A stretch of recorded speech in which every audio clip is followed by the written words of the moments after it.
I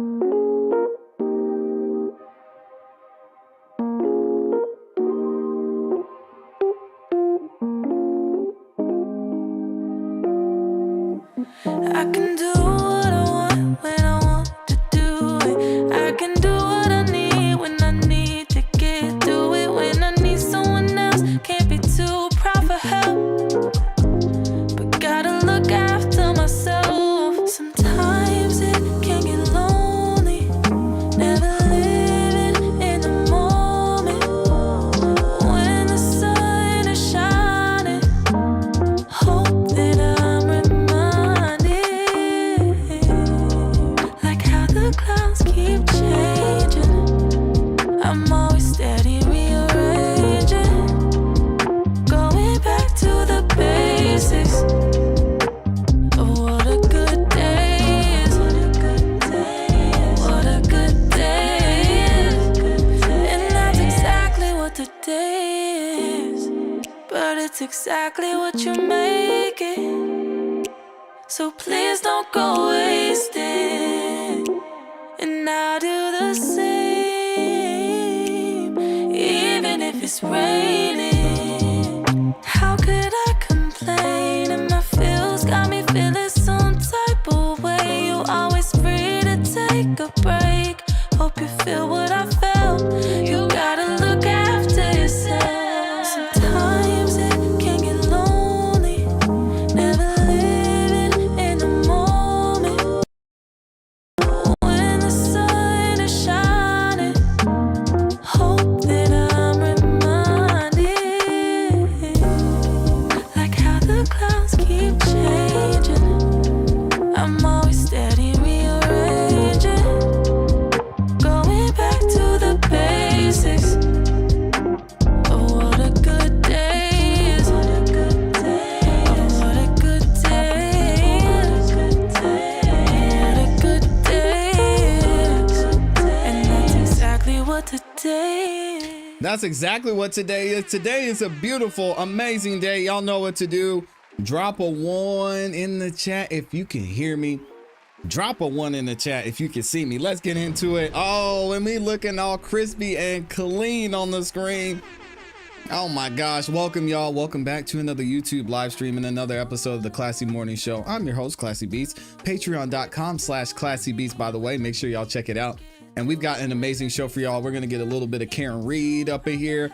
We're going to talk about TAY. His murder trial is starting today. It's absolutely insane what's going on there. And then, of course, we've got some updates on Lil Scooter. Why do I want to say Lil Scooter? I don't know. Young Scooter. I know who he is. Shout out to Young Scooter, man. Young Scooter, we've got an update with him. What's going on with the 911 phone call? They're actually trying to locate the person who made the phone call. And another weird situation going on there. Anyway, we're going to go ahead and get into it. I got to say what's up to the people in the building, though. Shout out to the gang. Good to see y'all this morning. Hopefully y'all are doing well. We've got my awesome, amazing Amy in here. Shout out to Amy. Always showing up, showing love and support. Amy, I love you and appreciate you. Thank you for everything. You know what you do. We got Les Cleaver up in here. My guy. We got Nosy Rosie. Michi, J Buckmaster is back at it. Trisha, Taco Tuesday. It's your day. Happy Taco Tuesday. Tay Toom is in here. Brown Sugar Babe is in the building. Shout out to you. We've got Derek, my guy, is in here as well. What's up, Derek? Libby22 SC Girl. We got Valencia. Mo Mac is in here. What's up? What's up? What's up? Who else did I see in here? Jason's in the building. What's up, Jason? We got Jimmy in here. John, Zahir. Good to see y'all, man. If you could, do me one favor. I only ask for one thing on this channel, and that is make sure you like the video on your way in. It takes less than 2 seconds. It's absolutely and totally free. And it does help the channel continue to grow. It lets the algorithm know that you guys are enjoying the show, shares the video, the channel, the live stream out with more people as well. So thank y'all for the support. Y'all see the plaque back there. You know what's going on. You see the plaque back there. We hit 100,000 subscribers. That's because of you guys showing love and support, continuing to show up and support what we're doing here in the community too. So shout out to the gang in the building. Thank y'all for liking it, and shout out to everyone who's liked the video so far as well. All right, so I know we're all ready to get into it. So let's go ahead and kick off today with Karen Reed. Now, I was actually shocked to see this morning that there was a Rule 22 for this jury selection.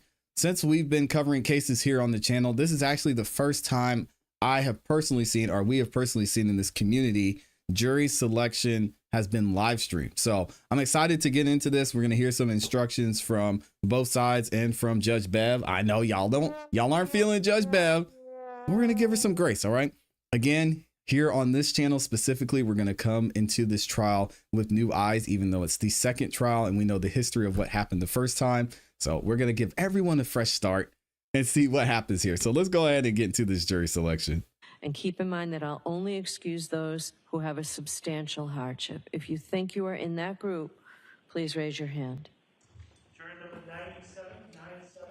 Jury number 47, 47. Jury 108, 108. So that's 3 down. 50.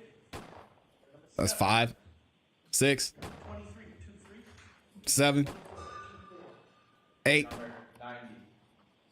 9, 10, 11, 12, 13, 14, 15, 16, 17. 13, 31, 32, 88, 53, 110, 03, 112, 64, 82, 17, 17. That's 30 plus. Juror number 42, juror number 69, and juror number 63. Juror number 62, 62. Jury number 41, 41. All right. So in a few minutes, I'm going to leave the bench to give you a chance to fill out the supplemental questionnaires that we have. I ask that you not talk to anyone around you or share with any other prospective juror or anyone. New to me as well, Derek. Any questions or comments or concerns that you may have about jury duty, either generally or in this particular case. If you should have any questions or concerns, you can raise that when you come back to talk to me. So we appreciate your patience. We understand that this will take a while. But I will recess now for you to do that. All right. Thank you. Dang, that was it? They didn't have, I thought they had something else. Hold on. We must have missed some of it. Dang, that was super quick. Hold on, let me see if I can skip ahead. And this is over on Live Now from Fox. Shout out to jury selection. That might have been it. Hold on, let me skip ahead here.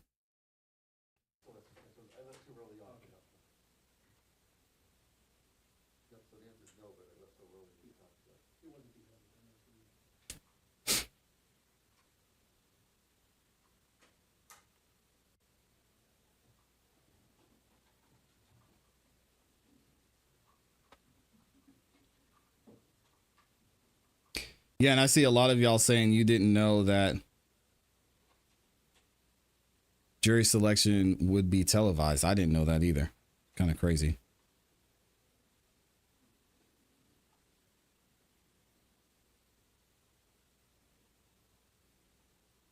Let me see if I could find it.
Here we go.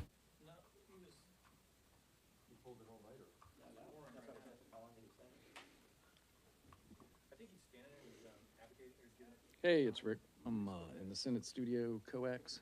Why do we have a recording from the Senate? Hold on. Testing 1, 2, 2, 3. This might not be the right.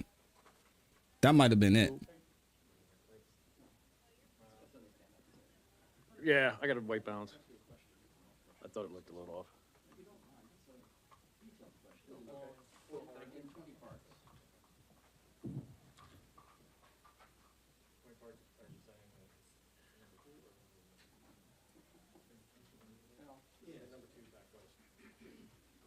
All right, y'all hold on. Give me 1 second. I'm going to see if I can locate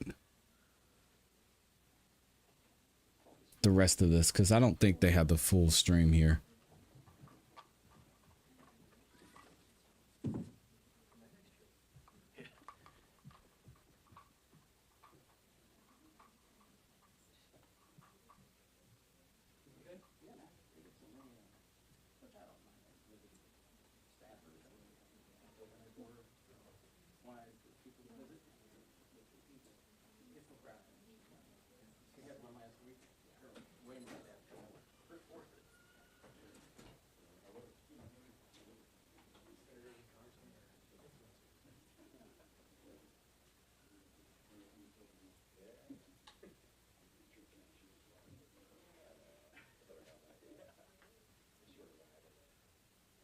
All right, here we go, y'all. Here we go. I found it. I don't know what happened with Live Now on Fox, but they over there struggling. We got the right one. I knew there was more to this. So, all right. So just ignore everything we just saw. We're going to start over from the beginning. So now we have, here we have the jury selection. Again, this is the first time I'm seeing jury selection live stream in any case that we've covered here on the channel. So this is an interesting instance for sure. Karen Reed, as y'all have been saying in the comments, it seems like it's going to be an interesting case through and through. So looking forward to this. Here we go. You got Karen Reed there herself talking to the judge. Let me skip ahead till we get some sound. There we go. Jury service, as you know, is one of the most important duties we have as citizens. We appreciate that you're here, ready, willing, and able to serve if you're called upon to do so, and our system of justice simply does not work without you, so we thank you. True. This is the case of Commonwealth versus Karen Reed. The Commonwealth alleges that at approximately 6 a.m. on the morning of January 29, 2022, the Canton Police Department received a 911 call reporting an unresponsive male party in the snow outside a residence at 34 Fairview Road in that town. Officers responded and discovered the man, later identified as John O'Keefe, off the roadway in the front lawn area. Officers identified 3 women with Mr. O'Keefe, one of whom was the defendant, Karen Reed, the girlfriend of Mr. O'Keefe. The defendant had been with Mr. O'Keefe the previous evening at 2 different bars in Canton and had driven with him to his residence in the early morning hours of the state. I apologize, y'all. I'm not gonna be on the Boston accent this whole time. I will try to restrain myself. It's one of my favorite accents that exist in the world. So I'm gonna leave Judge Bev alone. I apologize. Mr. O'Keefe was treated by paramedics from the Canton Fire Department and transported to the Good Samaritan Medical Center, where he was subsequently pronounced deceased. The Commonwealth alleges that the defendant struck Mr. O'Keefe with her vehicle earlier that morning and then left the scene while Mr. O'Keefe lay injured in the snow during a blizzard. The defendant denies these allegations. She is presumed to be innocent and has pled not guilty. So Ms. Reed is charged with second-degree murder. She is also charged with manslaughter while operating under the influence and with leaving the scene after causing personal injury or death. I will describe these indictments in detail at the end of the case when I teach you the law, but briefly, murder is the unlawful killing of a human being. There are various ways in which the Commonwealth can prove a murder case, and the Commonwealth is permitted to proceed under all theories it believes it can prove. Here, the Commonwealth alleges that the defendant committed murder and that the murder was murder in the second degree. In order to prove the defendant guilty of second-degree murder, the Commonwealth must prove beyond a reasonable doubt that the defendant committed an unlawful killing and that it was done with malice. In comparison, involuntary manslaughter is an unintentional, unlawful killing caused by wanton or reckless conduct. These terms and the elements of the crimes will be explained to you in greater detail at the end of the case before you begin your deliberations. Now, at the outset, I would like to address the issue of public interest in this case and the duty of this court to adhere to the rule of law. John Adams said that we are a government of laws, not of men, and that the law must be deaf to the clamoring of the public. He meant that while the public opinion about a given subject may ebb and flow, the law must be steady, reliable, and even-handed. We know that on the subject of this case, there are people advocating for one outcome or another with intensity, but without the benefit of having heard or seen any evidence at all. The law works in a different way, and the difference is crucial to our system of justice. The jurors selected for this trial will hear and judge the evidence. They will decide what the facts are, and where the evidence is contested, they will determine where the truth lies. Ultimately, the jury will decide whether the Commonwealth has carried its burden of proving that the defendant is guilty of any crime beyond a reasonable doubt. People outside of this building have rights, and we know that they have voices. But this criminal trial will be decided by an independent jury, free from outside interference, based only upon the evidence presented in this courtroom and the law. This is the only way to ensure that every person who comes before the court receives a fair trial. It is just that simple and that important. So, while public comment will likely continue, the rule of law will be upheld. In order to determine your eligibility to serve on this case, I'm going to ask you questions, all as a group, and then I'm going to ask you to fill out a supplemental questionnaire. We have found that the use of this questionnaire is helpful for several reasons. First, there are some personal questions on it, and we ask that you be candid. In addition, the process of filling out the questionnaire provides the opportunity to be more reflective as you answer the questions, rather than being put on the spot and asked to give immediate answers. After you fill out the questionnaire, we will have you come up to the sidebar one at a time so that we can follow up with you on your answers to the questionnaire and to my questions. I want to thank you in advance for your patience as we go through this process. As you may know, the lawyers for the parties participate in the selection of the jury. Under our law, each of the parties has the right to exercise what we call juror challenges. This means that each party has the right to challenge a certain number I wonder of why they prospective chose jurors to for any reason live stream or this. for no reason at all. Therefore, some of you may be excused during the impanelment procedure. If you are not selected for jury service on this case, you should not take it personally. Don't think that somehow you're not a fair person, because it's not a reflection on you at all. You will be directed back to the jury room and perhaps be picked for another case. In a few minutes, I'll pose a number of questions to you as a group. You have just taken an oath that requires you to truthfully answer these questions and all questions posed to you. If your answer to any question is yes, I will ask that you raise your hand and hold up your juror card in the air with the numbers facing out. Not the So card. that the court officer can read the number from the card. You don't have to get your cards out yet. I'll tell you when it's time to get your cards out. Now, the fact that you answer yes to one of my questions does not mean that you're automatically disqualified from jury service.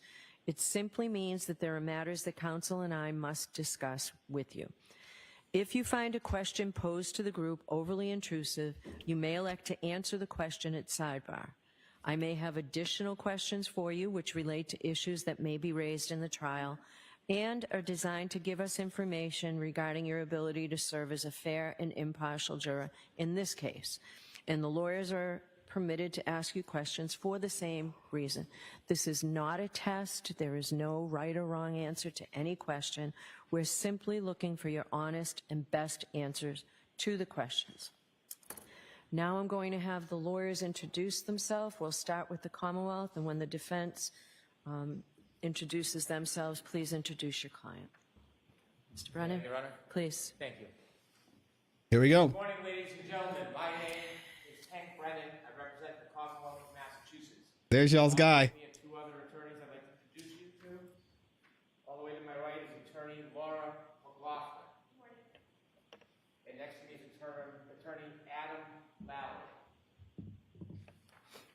Thank you. Defense counsel, please. Potty. Good morning, ladies and gentlemen. My name is Alan Jackson. I have the privilege of representing Ms. Karen Reed, who is to my right. Good morning, members of the jury. My name is Elizabeth Little, and I also have the privilege of representing Ms. Reed. Now, is Elizabeth Little, is she the one that was the juror? I got to look that up. But I believe Elizabeth Little was the juror, but don't quote me on that. I'm going to find out. The jury, my name is Robert Alessi, and I also have the privilege of representing Ms. Reed. She's not? Okay, who was it then? Good morning, ladies and gentlemen. My name is David Yannetti. I'm an attorney. I have an office in Boston. I also have an office in Dedham. It's my privilege to represent Karen Reed. Good morning, members of the jury. My name is Victoria George, and I have the pleasure of representing Ms. Reed. It's Victoria? Thank you for being here. All right, thank you very much. Folks, I'm going to read a very lengthy witness list to you. It's important that you listen to the names because at some point I'm going to ask you whether you know any of these folks. So when you hear it, please listen to it in those terms. Now, it does not mean that all 150 witnesses are going to be called at trial. But you'll hear 150 their of them names, things. if they're not called, you may hear their names during trial. So it's important that we know if you know these folks. The list is alphabetical, but it's alphabetical by first name. So Aidan Kearney from Jefferson, Mass. Dr. Aziz Wolf from South Miami, Florida. Alfredo Lopelato from Canton. Allison McCabe, also Canton. Andre Porto from the Massachusetts State Police Crime Lab. Dang, they're putting their Andrew names out there. Klain from Bridgewater. Andrew Rentschler, PhD from Pittsburgh. Angela Malvone from Canton. Annie Chung from Canton. Anthony Flamati from the Canton Fire Department. Ashley Bell from Canton. Ashley Valliere I'm not from the gonna make it, y'all. Massachusetts State Police Crime Lab. Brian Albert from Norwood. Brian Albert Jr. from Boston. Brian Higgins from Sandwich. Brian Loughran from Canton. Brian Wanless, retired Canton Police Department. Bridget Meehan, keeper of the records in Canton. Caitlin Albert from Easton. Charles Ray, a lieutenant with the Canton Police Department. Chief of Police of Canton, Helena Rafferty. Chris Van E, Department. PhD from Novi, Michigan. Christina Hanley from the Massachusetts State Police. Christopher Albert, Canton. Christopher Curran, Canton. Colleen Crawford from the Norfolk County District Attorney's Office in Canton. Colin Albert from Canton. Courtney Proctor from Canton. Kurt Roberts from Canton. Daniel Whitley from the Canton Fire Department. Daniel Wolf, PhD from Penns Park, Pennsylvania. Derek Ellington from Wake Said Forest, PhD. North Carolina. Dr. Marie Russell from Los Angeles. Dr. Elizabeth Loposada from Providence. Elizabeth Proctor from Canton. Eric Hanlon, Canton. Erin Beatty, Canton. Erin O'Keefe, West Bridgewater. Francis not an Walsh O'Keefe. from the Canton Fire Department. Darren Wing from Green Cove Springs, Florida. How does an O'Keefe get on Gary the Fowler on the from jury? Brockton. Gregory Woodbury from the Canton Fire Department. Gretchen Voss, Boston, Mass. Hannah Knowles from the Massachusetts State Police Crime Lab. Heather Maxon from Walpole. Arabito Hernandez from the Boston Police Department. Holly Price from Mountain View, California. Yes, Cowbell, Ian it is. Whiffen from Vienna, Virginia. Dr. Irene Scortibello from the Office of the Chief Medical Examiner in Massachusetts. James Crosby, Master's, PhD, from Jacksonville, Florida. Jason Department. Becker from the Canton Fire Department. Department. Jean DeMulis from Canton. Jennifer McCabe, also Canton. Jessica Hyde from Bridgeport, New York. John O'Keefe Sr. from Braintree. Judson Welcher, PhD, from a company called Aperture, LLC. Julie Albert from Canton. Julie Nagel from Canton. Dr. Justin Rice from South Weymouth. There's a juvenile whose initials are KF from Canton, and there's another juvenile whose initials are PF, also from Canton. Caitlin Boudreau from Raynham. Karina Kolakethis from Canton. Katie Camerano, also Canton. Katie McLaughlin from the Canton Fire Department. Keeper of the records for Ring from Hawthorne, California.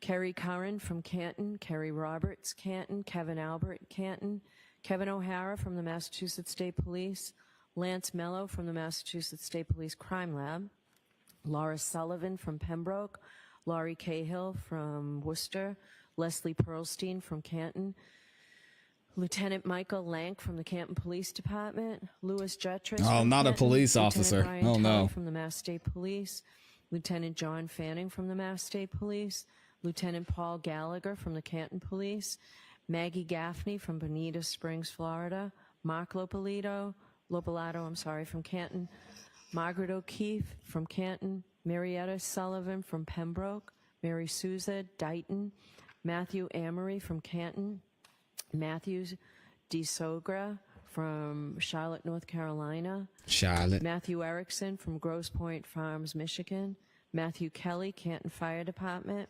Matthew Kelsch, the Federal Bureau of Investigations, Matthew McCabe from Canton, Maureen Harnett from the Mass State Police Crime Lab, Megan Mariani from New York, New York, Michael Camerano from Canton, Michael Easter from Los Angeles, California, Michael Trotta, Canton Public Works Department, Michael Wagner from Foxborough, Mike Maroli from Bridgewater, Mike Rushworth from Thompson Station, Tennessee, Natalie Week Berschneider from San Marino, California, Nathan Reed from Raynham, Nicholas Bradford from Lorton, Virginia, Nicholas Curran from West Roxbury, Nicholas Kolakithis from Canton, Nicole Albert from Norwood, Norfolk County District Attorney Michael Morrissey, Officer Kelly Deaver from the Boston Police Department, Officer Nicholas Barrows from the Dighton Police Department,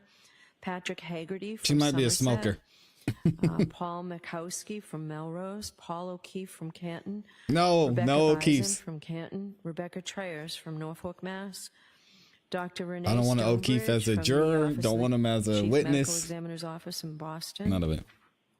Richard Green from St.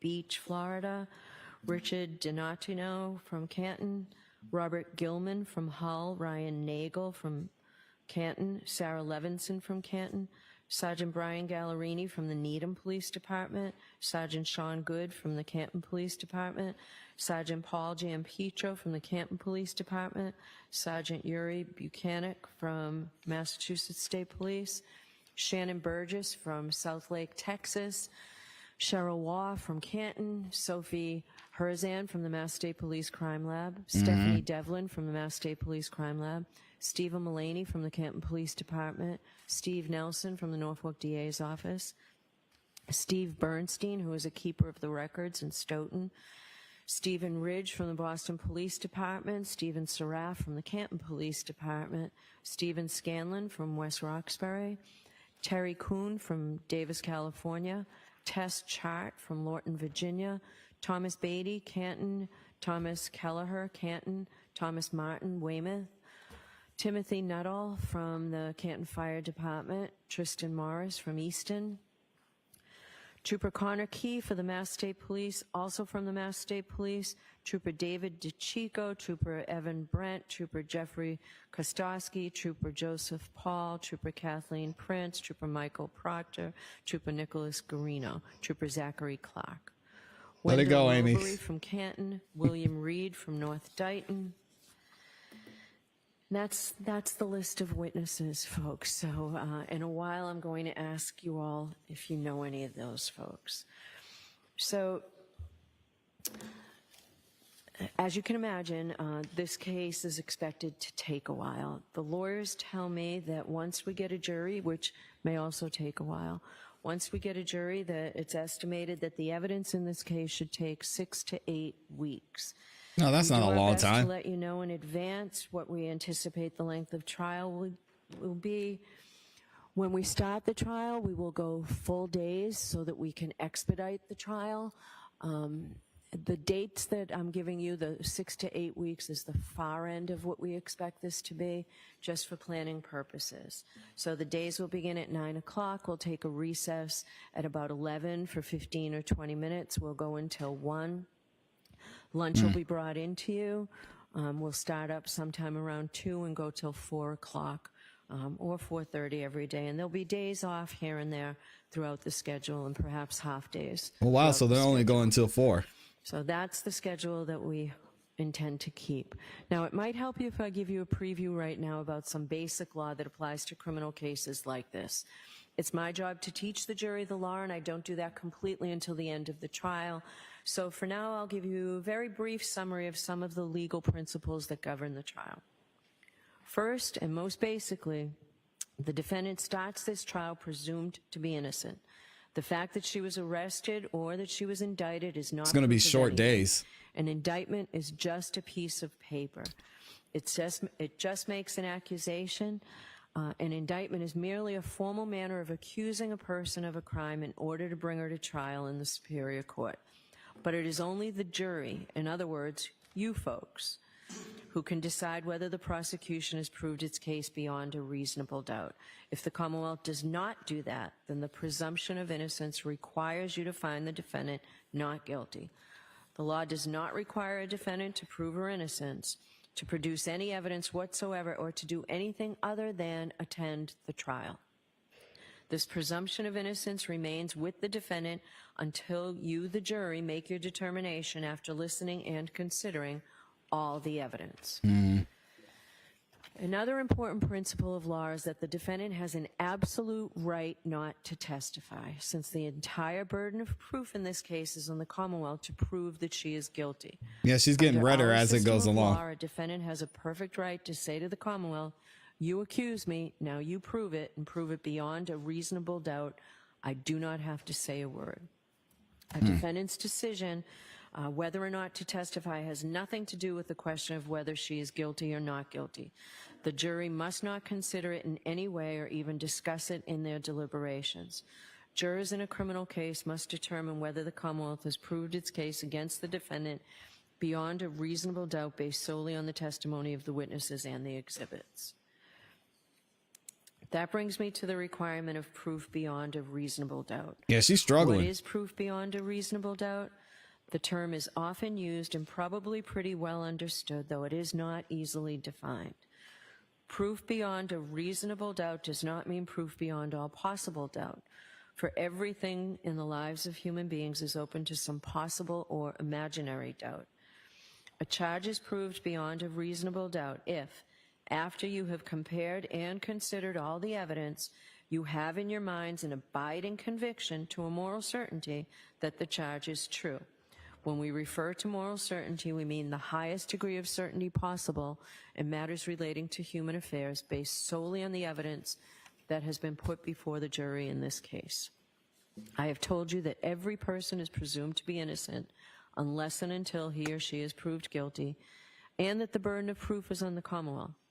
If you evaluate all the evidence and you still have a reasonable doubt remaining, the defendant is entitled to the benefit of that doubt. Oh, and drinker must could be too, acquitted. yeah. It is not enough for the Commonwealth to establish a probability, even a strong probability, that the defendant is more likely to be guilty than not guilty. That is not enough.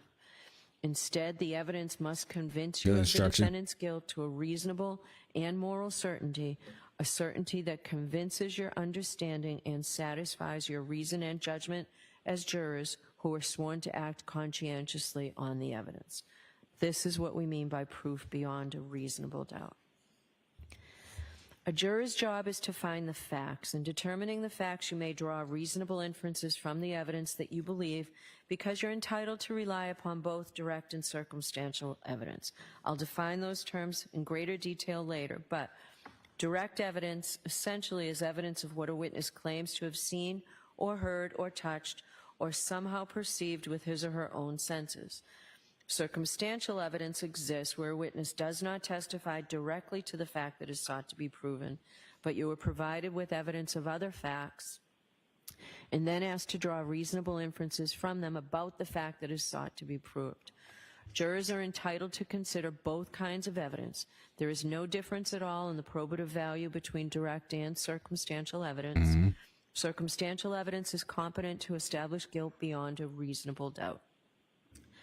Now, I've used the word inference. An inference is a logical deduction or conclusion that you may, but are not required, to draw from evidence that you have accepted as believable.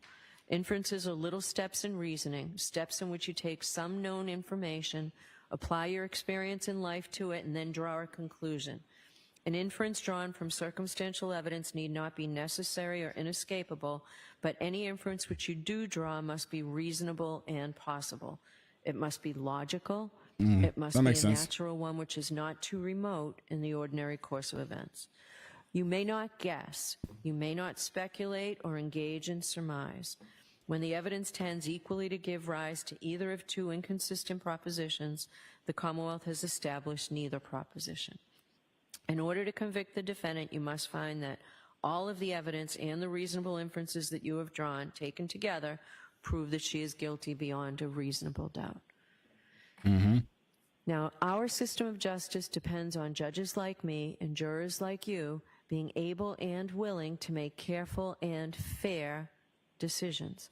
All people deserve fair and equal treatment in our system of justice, regardless of their race, national origin, religion, age, ability, gender, sexual orientation. Sounds like y'all are saying there's a lot of education, reasonable income doubt. level, or any other personal characteristic. You have agreed to be fair, and I'm sure that you want to be fair, but that is not always easy. One difficulty comes from our own built-in expectations and assumptions. They exist even if we are not aware of them, and even if we believe we do not have them. Some of you may have heard this called implicit bias, and that is what I'm talking about. We judges have the same problem, obviously, as everyone else, so let me share a few strategies that we have found useful. Oh, man. First, slow down. Do not rush to a decision. Hasty decisions are more likely to reflect stereotypes or hidden biases. Yes. Second, True. keep an open mind. Avoid drawing conclusions until the end of the case when you and your fellow jurors deliberate. Remember that when you deliberate, you will have all the evidence and all the time you need to make a careful decision. So there truly is no need to stop making up your mind before then. Third, you should listen closely to all the witnesses. That is the best way to ensure that you decide this case based on the evidence and the law instead of on unsupported assumptions. Fourth, as you listen to the testimony about the people involved in this case, consider them as individuals rather than as members of a particular group. Finally, I might ask myself, would I view the evidence differently if the people were from different groups, such as different racial, ethnic, or gender identity groups? It's an interesting question. At the end of the case, I will remind you of these strategies and ask you to focus on the evidence instead of any unsupported assumptions you may have. All we ask is that you individually and as a group do your best to resolve this case based upon the evidence and law without sympathy, bias, or prejudice, to the best of your ability as human beings. Now, I know that some of this may be confusing, and perhaps all of it's confusing at this early stage of the case. You'll certainly be in a better position to understand this at the end of the case when you've heard all the evidence and I can explain the law in detail. So don't be worried if you didn't catch everything I've said. Why am I telling you these things now? Because we need to know if you are able to follow the law in this case. You don't necessarily have to agree with the law, but all the jurors will have to apply the law as I describe it. So for jury selection, it's important to know if any of you might have doubts whether you can accept and follow these legal rules. So I'm going to ask you questions in a few minutes. So if your answer is yes to any of my questions, please raise your hand. I'm glad y'all are here for it. Before we begin, though, I understand that sometimes jurors do not fill out the juror questionnaires completely, that sometimes we are in a rush to send them in, or sometimes we don't think that our situation applies to the question that is asked. If the lawyers and I notice that the questionnaire appears to be incomplete, we may ask you to answer the question for us. Also, if you know now that you failed to include information on the questionnaire, for example, a work history, prior involvement with the court, whether as a party in a case, a witness, or a juror, please let us know. So while you're taking out your cards, I will see counsel and Chief Rosen, juror number 79 too, and counsel at sidebar, please. All right, so they're going to take a little break here. Solid jury instructions. Nothing too crazy here. I've heard these before. I would like to hear, though, the defense's definition of reasonable doubt. You know, they're going to have a different view. We interviewed and talked to Joe Tacopina about that, and he said that's something that he really keyed on and focused on in a lot of his closings and throughout the trial as well. It's just helping the jury to understand what reasonable doubt is, because really that's the whole case hangs on that. And we see Karen Reed there with one of her attorneys. All right, here we go. And I dropped it in the chat about, and I can tell y'all here too. Where did I put it? Yeah, so the former juror that's representing her is Victoria George. And we saw her all the way at the end on the left. The court offers. There you go. So now I have questions that I'm going to ask you, and the court officers will read your number. So if you have that card, and hold it high, please. Do any of you folks or a close personal friend or family member know, or have you had any prior dealings with any of the witnesses whose names I've read? Please raise your hand.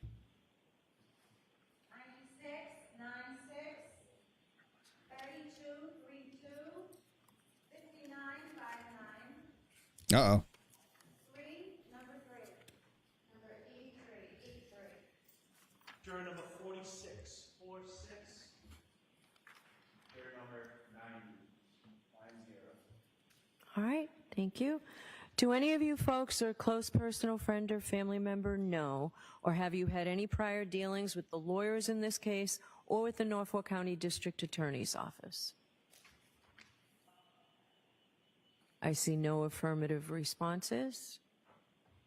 Do any of you folks or a close personal friend or family member have any financial or other personal interest whatsoever in this case or its outcome?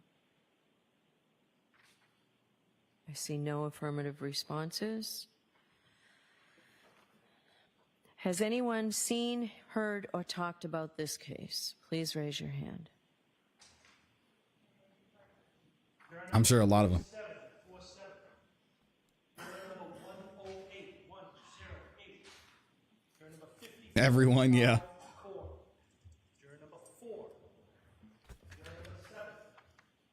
Juror number 95, 95. Juror number 12, 1 2. Juror number 35, 3 5. That's 7 so far, right? 8. Juror number 107, 107. 9. Juror number 41, 41. Juror number 46, 46. Juror number 24, 2 4. Juror number 97, 97. Juror number 23, 2 3. Juror number 99, 99. Juror number 25, 25. Juror number 90, 90. Juror number 92, 92. That's 17. Juror number 91, 91. Juror 106. Juror number 101. Juror number 68. Juror number 65. Juror number 105. Juror number 60. Juror number 115, 115. Juror number 76. Juror number 66. Juror number 85. Juror number 57, 57. Juror number 6. That's 30. Juror number 96, 96. Juror 109. Juror 113. That's a lot of them. Juror 73, 73. Juror 31, 31. Juror 32, 32. Juror 111, 111. Juror 88. Juror 53, 53. Juror 110. Juror 59, 59. Juror 40, 40. That's 40. Juror 94, 94. Juror 3. Juror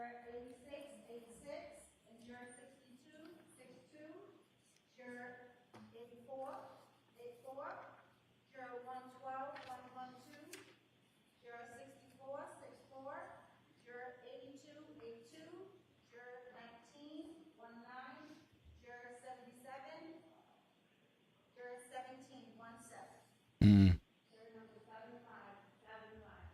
Juror number 38. Juror number 43. Juror number 29. Juror number 87.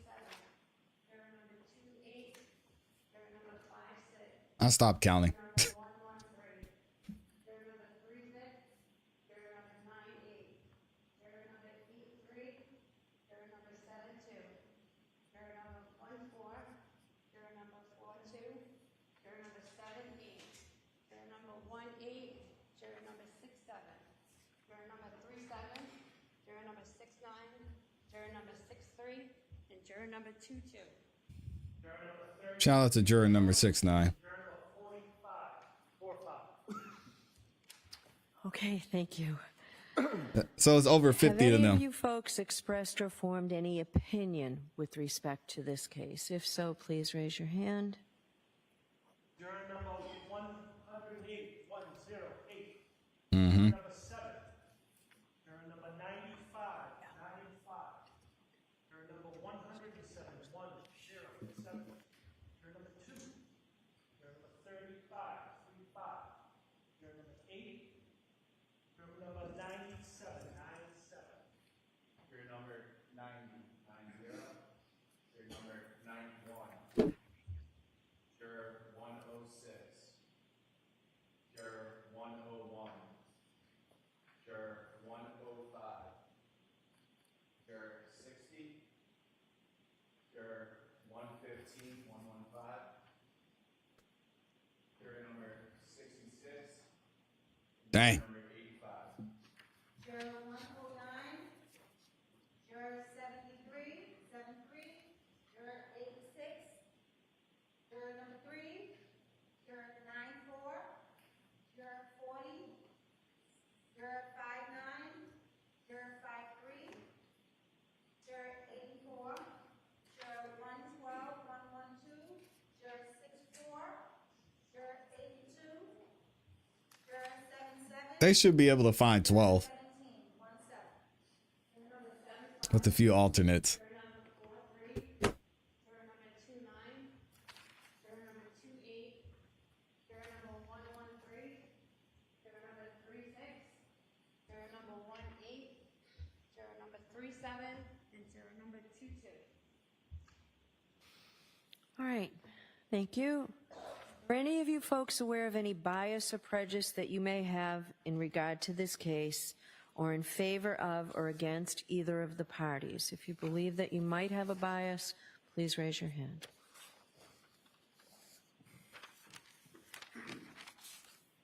Juror number 25.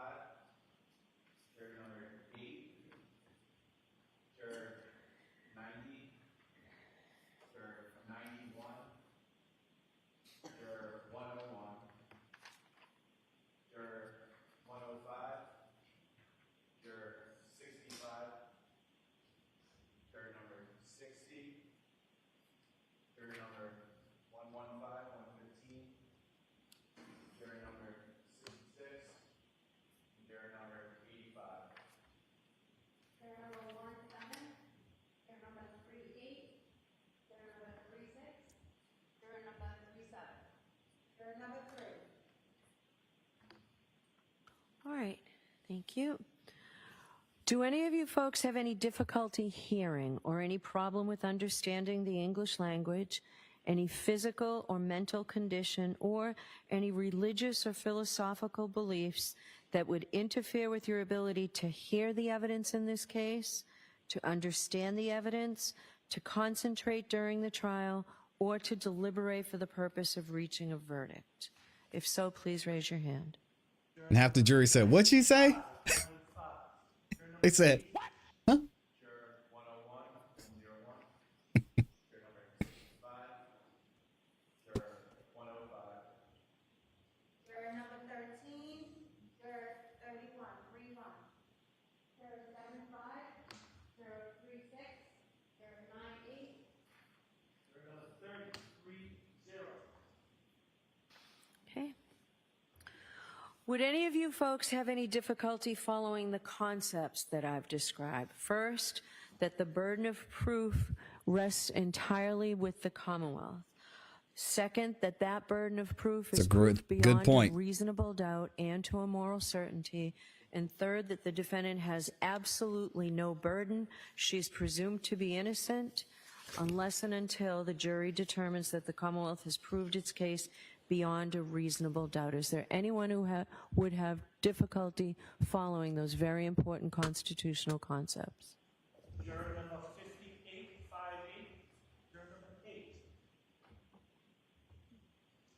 Okay. Now, I can tell you folks that after every jury trial, I talk to jurors, and they often tell me not only that their jury experience was an interesting one, but a I can see that. rewarding one. I agree. I do understand, though, that for a few of you, however, service in this jury may be a substantial hardship, and let me explain what I mean by that. It's something more than mere inconvenience, because every civic duty we have causes us to be inconvenienced. It's far more extraordinary. It's something that would justify your being excused and a fellow juror having to serve in your place. I do understand, though, that it may be a substantial hardship. So if anyone has a substantial hardship, and what I typically mean by this is you have airline tickets or surgery scheduled during the course of this trial. But bearing in mind that this case may take 6 to 8 weeks to try according to the schedule that I've described, and keep in mind that I'll only excuse those who have a substantial hardship. If you think you are in that group, please raise your hand. All right, so here's a tip, pro tip for if you don't want to do jury duty. Just book a trip. Make sure they're refundable, though. If you find out, if you get that letter in the mail, just go ahead and book something. Anyway. Juror number 97, I enjoy jury duty, though. 47, 47. Juror 108, 108. Juror number 8. Juror number 50. Juror number 7. Juror number 23, 23. They're going on vacation. They got to go to the park. They're going to the park. 90. Juror number 91. I got to leave them alone, man. 101, 34, 105, 70, 80, 60. Juror 6, juror 109, 13, 31, 32, 88, 53, 110, juror 3, 112, 64, 82, 17, 17. Juror number 43, I got to leave these Boston folk alone. They're going to come for me. 69, juror number 63. Juror number 62, 62. Juror number 41, 41. All right. So in a few minutes, I'm going to leave the bench to give you a chance to fill out the supplemental questionnaires that we have. I ask that you not talk to anyone around you or share with any other prospective juror or anyone any questions or comments or concerns that you may have about jury duty, either generally or in this particular case. If you should have any questions or concerns, you can raise that when you come back to talk to me. So we appreciate your patience. We understand that this will take a while, but I will recess now for you to do that. All right. Thank you. Okay, there it is. That is the first ever jury selection, live jury selection that we've seen on this channel. Interesting process. What do y'all think about the makeup of this jury? I can't wait to hear what the makeup is. I know it'll probably be leaked here shortly, especially since a lot of this was televised. So I want to hear from y'all what your thoughts are and how excited are you to get into this trial? Let me know in the comments and in the chat. Let me see what y'all are saying, though. Shout out to Shauna's up in here. Shauna's always showing major support with the 4-bomb. Dang. Just showing the super sticker. Thank you, Shauna, for that. I appreciate the love. And I see y'all talking about the different charges in there as well. My guy, Les Cleaver, he dropped a 5-bomb. He said, hate to come and go. Hey, yo. Relax. But Les, I feel like this comment was intentional. Hate to come and go, but hopefully I'll be back It's called Working. God bless you all. Love you. Shout out to Les Cleaver. I don't know about that comment, Les, but I'll take it since it's a super chat. Libby22 SC girl says, I didn't watch the first trial, so I have no idea. Yeah, I wanted to get into this trial with a fresh set of ears and eyes. I don't really want to be biased on what happened in the other trial. I like to look at these trials as if I were a juror. So obviously the only way that you would be able to be on this jury if you didn't know or were aware of what happened in the previous trial. So that's what I'm trying to get into. But we did talk about some of the things that went on and why Karen Reed was in this situation in the first place. So we know a little bit of the background, and I'm sure we're going to hear that from the defense and from the Commonwealth moving forward. So this is going to be a good one. I see y'all are excited. I know Kel Bell said she's excited that I'm covering this. I appreciate y'all being here to support. They will not hear from any sides today. The judge will do all the questions at the bench. Okay. Good morning. I'm late, but here. Shout out to Kara in the building. Good morning, Joshua. Good to see you. Everyone needs to know the injustices in this case. Bevs looks irritated. Yes, don't start ClassE and Amy. I didn't say anything. What did I say? Shout out to Brown Sugar Babe. Most millennials and some businessmen. Oh, okay. So y'all already know. Do they have it in the? I know Law and Crime will sometimes put it in the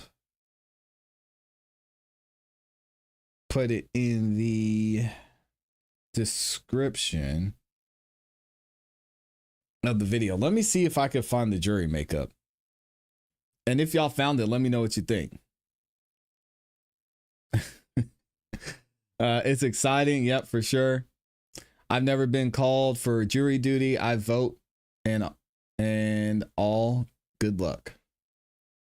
Jury duty was an amazing experience for me. It's one of the best experiences I had. I learned so much about the law here. I learned so much about how things are run in Fulton County specifically. It was super, super interesting and terrifying at the same time. Definitely makes you want to research and understand the law more. Let me see.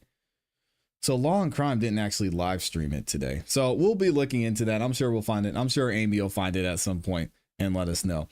Shout out to Monteresa's in the building, dropping the 2 bombs. She says, happy April, no fooling around. That's right. Judge Bev got up out of there. Hey, shout out to Judge Bev, by the way. This trial schedule is amazing. Perfect. I will be here live streaming those every day, especially if she's only going till 4. I'll stay here. We'll be here and we'll stream the whole day. Because usually, y'all know some of these trials, especially here in Fulton County, they love dragging these things out. Take a long lunch. And then they come back. So yeah, we'll be here. If she's going till 4, I'll be here till 4 during this trial. Thank you, Monteresa, for the 2 bomb as well. I appreciate it. What else are y'all saying? They aren't able to give much description of the jury per Bev. It'll get out though. Y'all know how this goes. All right, so let's move into our next topic. This is actually going to be a quick update, and let me make sure I have the right video because I wanted to find one more thing for y'all. Because we've got a little bit of an update on what happened to young Scooter. So I want to give that to y'all here in a second. And again, I didn't have to ask like crazy. Thank you to everybody who liked the video. Over 400 of y'all have liked the video. We're at 100+%. Thank y'all, man. Wow. Thank you to everybody showing love. Brown Sugar Babe says no comfort breaks. Oh gosh, we cannot have any comfort breaks. Okay, I see it here. So let me make sure we actually have the right video. I'm going to update this. I want to give y'all an update on what's going on with the young Scooter situation. Very sad story. If y'all haven't been up to date on that, I will give you an update here in a second because this whole situation is absolutely wild. So in case you didn't know what's going on with young Scooter, unfortunately, young Scooter, he was at a house. I don't know if it was his house or a friend's house. Something went down. Something happened. The police were called to his house. It was his 39th birthday. He was celebrating. Apparently they were having a good time. We're still not sure why the police were called, but we're going to get into the 911 call here shortly. So young Scooter, he sees the police are there. The police try and set up a perimeter. Young Scooter and another guy run from the house, right? They run from the house. They leave. The first guy, he's like, I don't want any smoke. I'm not running. So he comes back to the house. Young Scooter does not. Young Scooter keeps running. He jumps the fence. He gets over that one. He jumps the next fence. And allegedly, during him jumping the fence, while he jumped the fence, we don't know what happened. But sometime after he jumped that second fence, the police found him. He was injured. He broke his femur, according to the medical examiner. It's a very rare situation. It doesn't happen often. We heard from a surgeon and even from the medical examiner, 10 to 15% of trauma injuries are broken femurs. It's very rare. And essentially, he broke his femur. It must have nicked or punctured his femoral artery, and he bled out. Now, not only did that happen, but they're calling it a death in custody because according to the police department, they had him in custody. They took him over to Grady, and then he later died. He died at the hospital, they were saying before. And then they're calling it a death in custody. So it's really confusing. So now the police are looking for the person who made this 911 phone call because they want to find out more information. Why they want to find out more information, we're not sure. Maybe it has to do with the people involved. Maybe the first gentleman had some weapons that he wasn't supposed to have. We don't know. But now they're out here and they're looking and trying to find this 911 caller. So let's get into it. Now at 5, Atlanta police have asked for the public's help surrounding the death of rapper Young Scooter. Police say that he died after severely hurting himself while running away from officers on Friday in southeast Atlanta. They say they were there responding to reports of a woman under attack. Fox 5's Rob Durienzo was first on scene Friday night. Rob, what are you finding out about that 911 call? Hey there, guys. Well, there are a lot of questions about that 911 call that led police to the home where rapper Young Scooter was celebrating his 39th birthday Friday night. It's not clear if police ever found the woman the caller claims was being attacked, but now they're looking to track down that caller. He's punching her. If you guys don't get her, she's going to be really hurt. The woman who called 911 told operators there was something seriously wrong at the home on William Nye Drive in southeast Atlanta. He's beating her bloody. He's dragged her back in the house. In 911 audio obtained by Fox 5, the caller claims a woman with a child was bleeding and shots were fired. I think you guys should get here quick because this girl he's really hitting her, and it's a child involved. Police have not. So who is the he? That's the question, because we don't know. So now we know why the police are trying to find this woman. Again, if it was Scooter, it doesn't really matter, right? Because, rest in peace, he's gone. So it must have something to do with the other guy that was involved. He's really hitting her, and it's a child involved. Police have not told us if that woman was ever located or if the call was legitimate. This girl doesn't have on any clothes. They threw her outside. He was fighting the girl. When officers got to the home, they say 2 men ran out the back door. One of those men has been identified as rapper Young Scooter. Yep. Police on scene said he sliced his leg trying to hop a fence. Medics took him to Grady, where he died. One can bleed out. Again. All right, so I hate this. So now we've got another conflicting story. We're going to have to go back to the original video so I don't look crazy. Now we have another conflicting story. First, they were saying he broke his femur. Then they were saying, oh, he broke a bone or something happened and he fell and it was a freak accident. Now they're saying he sliced his leg. I'm going to just go to, let me see. Let me find this one from the orthopedic surgeon and see what they said. And then we'll come back to this video in a second, because these reports aren't connecting. Come on, man. And again, when the police speak, you got to listen very, very carefully. I should have had this ready. I apologize, y'all. We'll get it here in a second. Well, tonight, the GBI is labeling the death of Atlanta rapper Young Scooter as an in-custody death. His real name is Kenneth Edward. They're labeling it as an in-custody death. That's one. Bailey, originally from Walterboro, South Carolina, but making a name for himself in the music industry in Atlanta. Condolences from some of the biggest artists continue to pour in. Rapper Meek Mill posting on X, R.I.P. Young Scooter, an ATL generational leader that helped keep a lot of energy pumping out and into ATL. Prayers for your kids, family, and whole Free Bands family. As many continue to remember him, there are some questions still.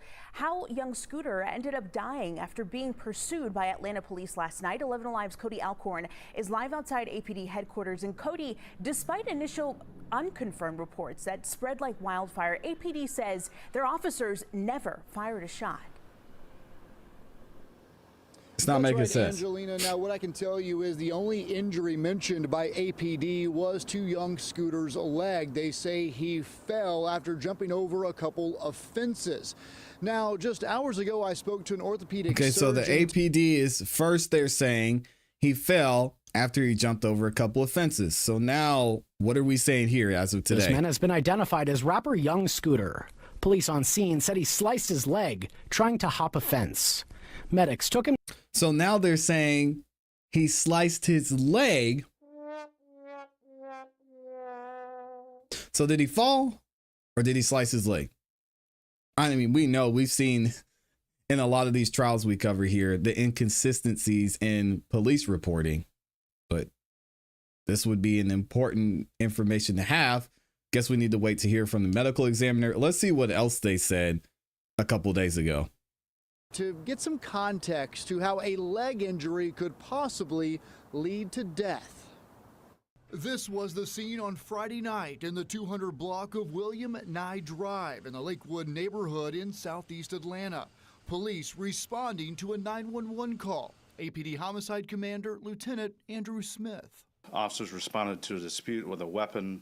It was advised in the call remarks that shots were fired and a female was dragged back into the location. As officers tried to make contact with anyone in the home, 2 males fled out of the rear of the house. APD says one of those men was Kenneth Bailey, better known as rapper Young Scooter. Lieutenant Smith says Bailey jumped 2 fences before officers caught up to him. When officers located him on the other side of the fence, he appeared to have suffered an injury to his leg.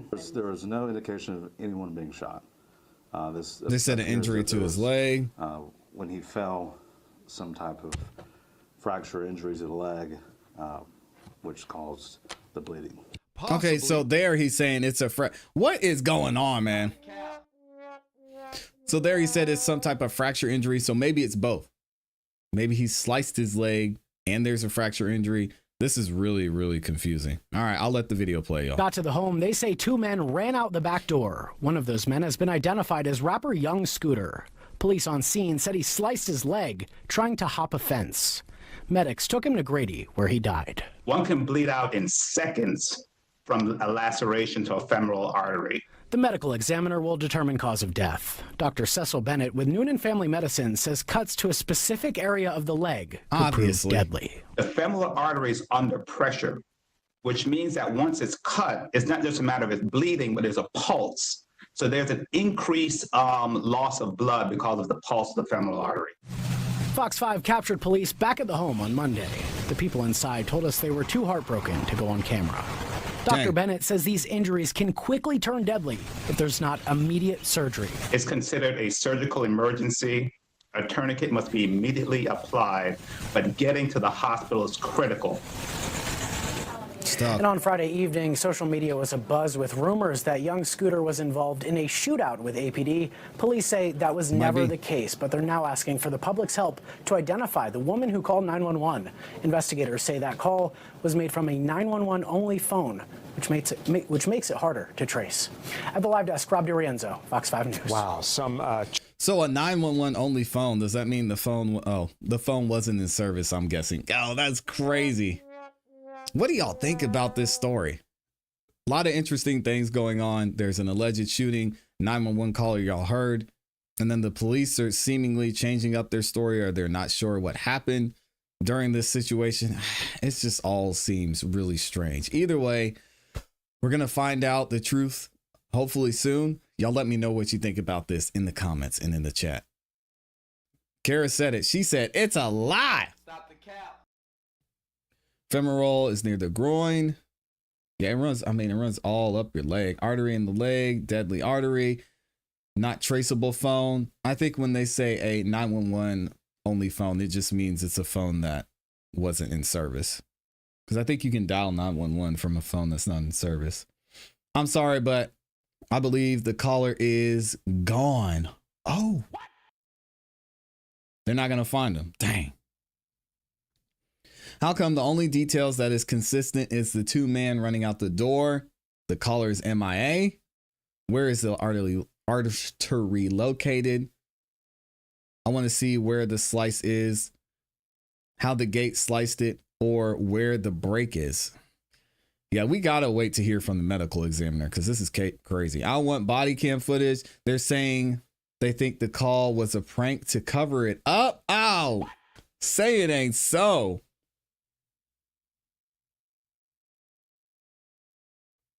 Say it ain't so, Amy. Yes, body cam footage. Love the body cam.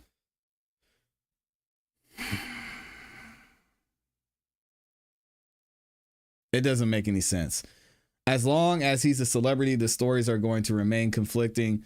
Look at Angie Stone. Yeah, but you think the police would have it together. Just tell us what happened. But maybe something else went down. Who knows? Something about this is strange. From the caller to the cause of death.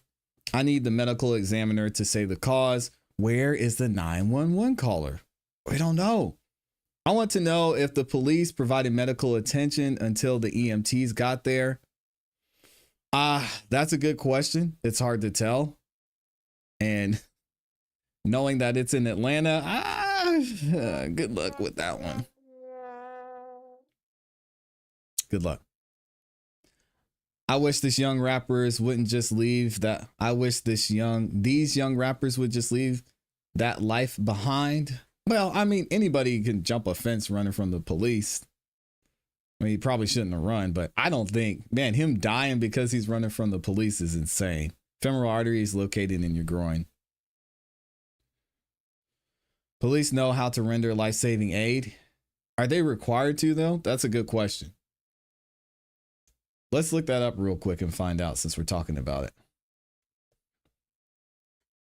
Are the police required, we'll say, in Atlanta to render life-saving aid? The answer to that question is 1000% yes. Okay.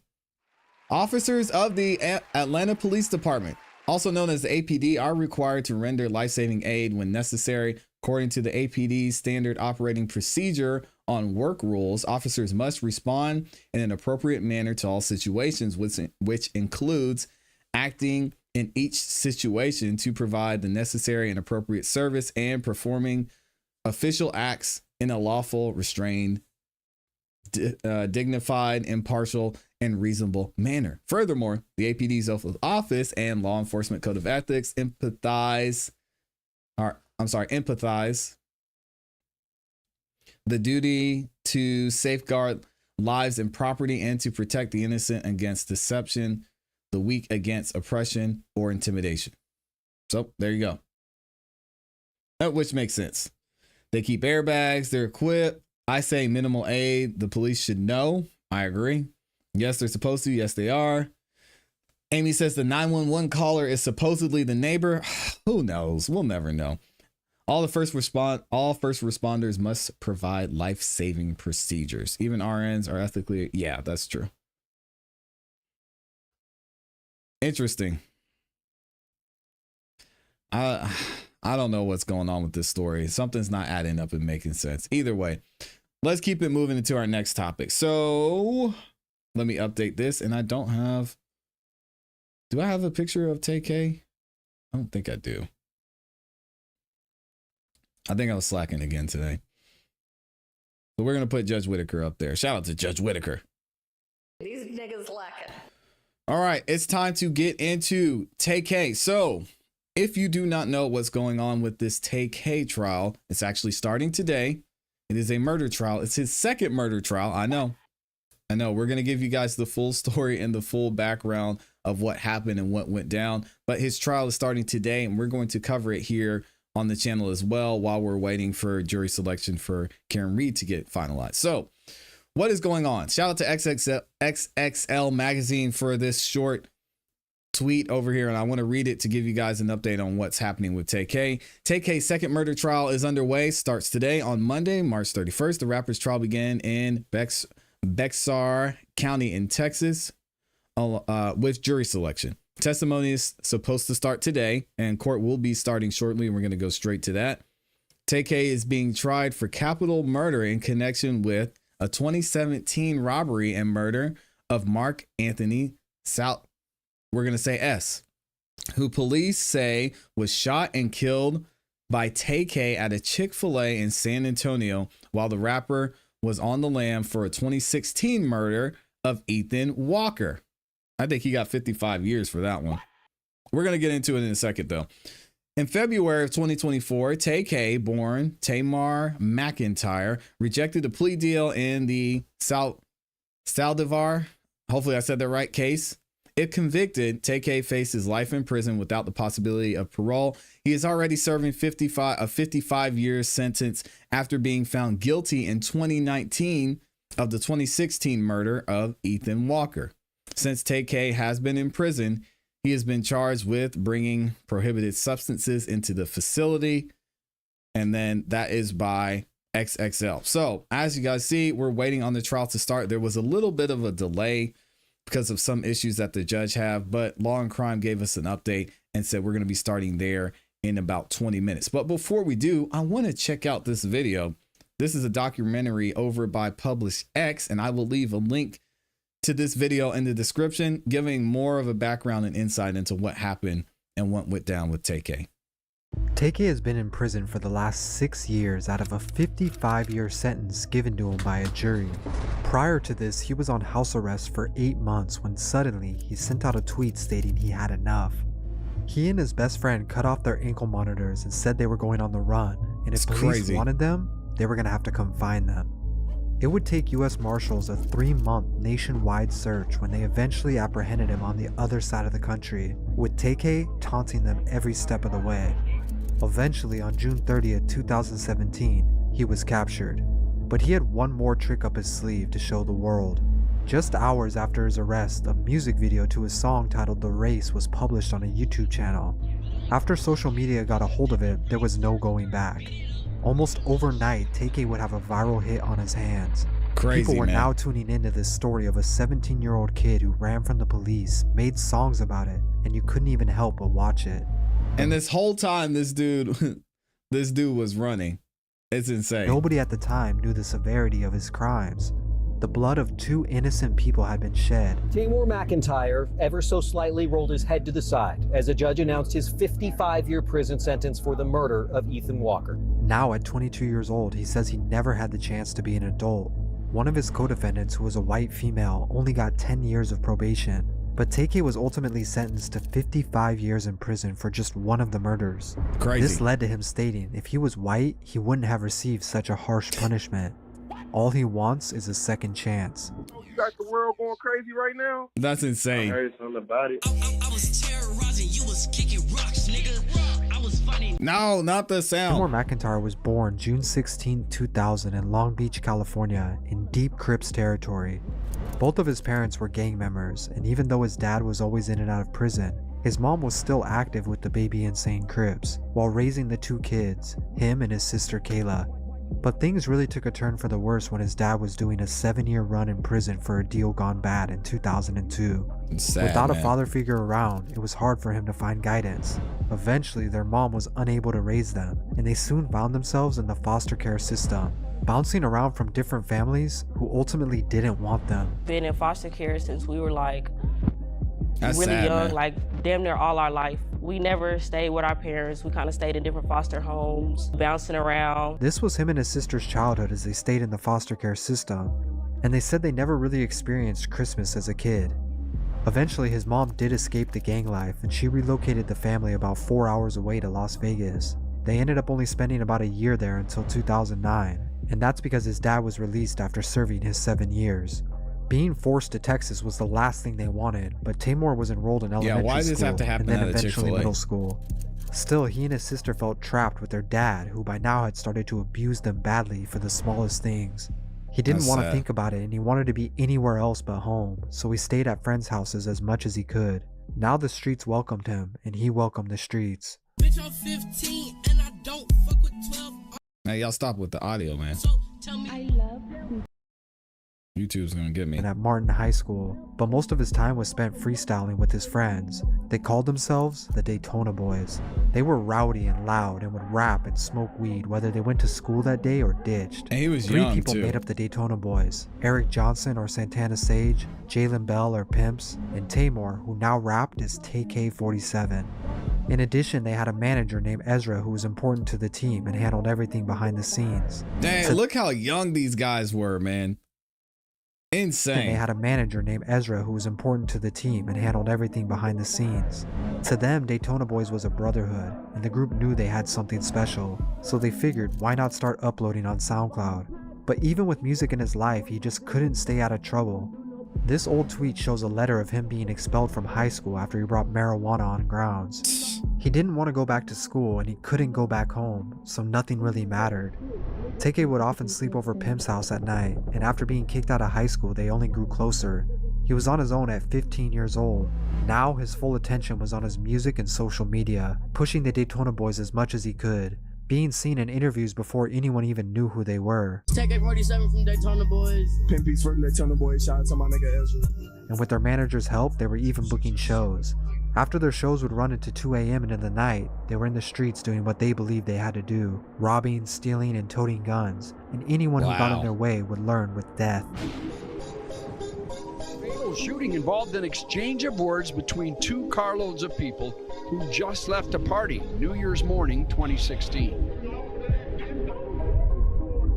On December 31st, 2015, the Daytona Boys were at a New Year's show in Arlington and finished around 2 a.m. Santana Sage was the only one with a car, and he always drove everyone around, with TAY and Pimps in the front and back. They left and pulled up to a stoplight when another vehicle pulled alongside them. From here forward, it's unsure what exactly happened next, but we do know that Santana Sage fired a gun into the other vehicle, killing a 21-year-old college student, Sarah Mushlanger, in cold blood, driving off with TAY and Pimps as the passengers. He was later arrested after police used his Twitter account to match the vehicle. It was a series of Twitter posts that they say led them to Johnson all the way from this New Year's Eve party that they say he attended. His defense was that the Daytona Boys were being called racial slurs by the other car, and that provoked Santana, but he only meant to scare them with the gunshots. But it didn't matter. An innocent girl was dead, and her parents were left to wonder why. We'll be okay. TAY and Pimps, however, were both minors and faced no charges. Their names weren't even mentioned in court. And when you can just walk away from something that big, it makes you feel invincible. That's After a crazy. 6-month They got trial, off the like jury that. only took 3 hours to find Santana Sage guilty and gave him 44 years in prison. We, the jury, find the defendant, Eric Jamal Johnson, guilty of the offense of murder. TAY was still only 15 years old at that time. He had no money, nowhere to live, and was not legally allowed to work. He needed— This kid was 15, man. Don't we hear this story too often? 15 years old, living this type of lifestyle, seeing all this. It happens, unfortunately, more often than you would think. needed a way to survive, and he had to do something.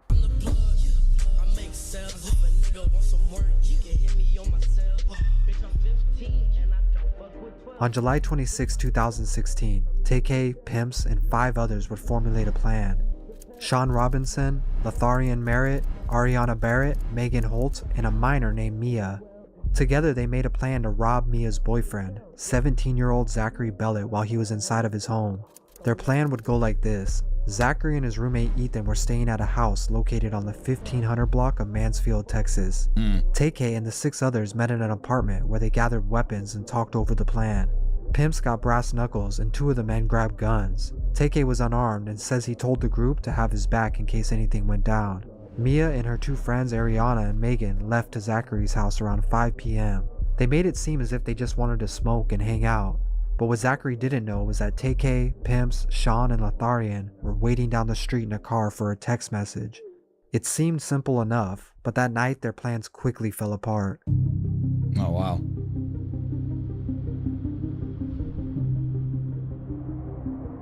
This is when a the three crazy girls story, arrived, man. they were surprised to see there was a lot more people in the home than they expected, and this pushed their plans back by hours. But they couldn't wait forever. 10 p.m. was approaching. TAY and the others became impatient as well, feeling like it was now or never. The girls decided to go ahead with their plan and made their way to the door to unlock it when no one was looking. 4 men burst into the home, 2 of them armed with guns. Sean held Zachary at gunpoint and Lotharian held Ethan Walker at gunpoint, with TAY and Pimps still looking for anything of value, but they came short of what they were promised.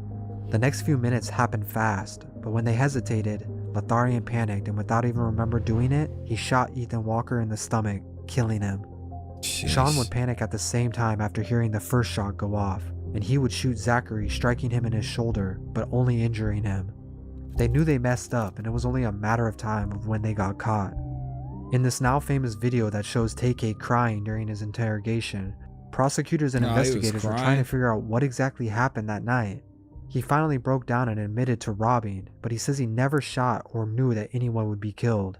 New at 6, video of teen rapper TAY as police question him about his role in a deadly home invasion in Mansfield. He had just turned 16 years old and was being held in juvenile detention for 2 weeks until an adult could pick him up. His sister Kayla had just bought her apartment after saving up for months and could now be his guardian since she turned 18. I had got my apartment. Like I said, we didn't have a lot of family like that. In Kimbo, you get released. Juveniles get released. At some point, they're going to get released. You know, so like, he got released to me. I had my apartment. I was 18. He was officially released by a juvenile court judge only if he agreed to wear a constant surveillance ankle monitor. Pimps was also released on house arrest and stayed close with TAY, where they would talk online every night.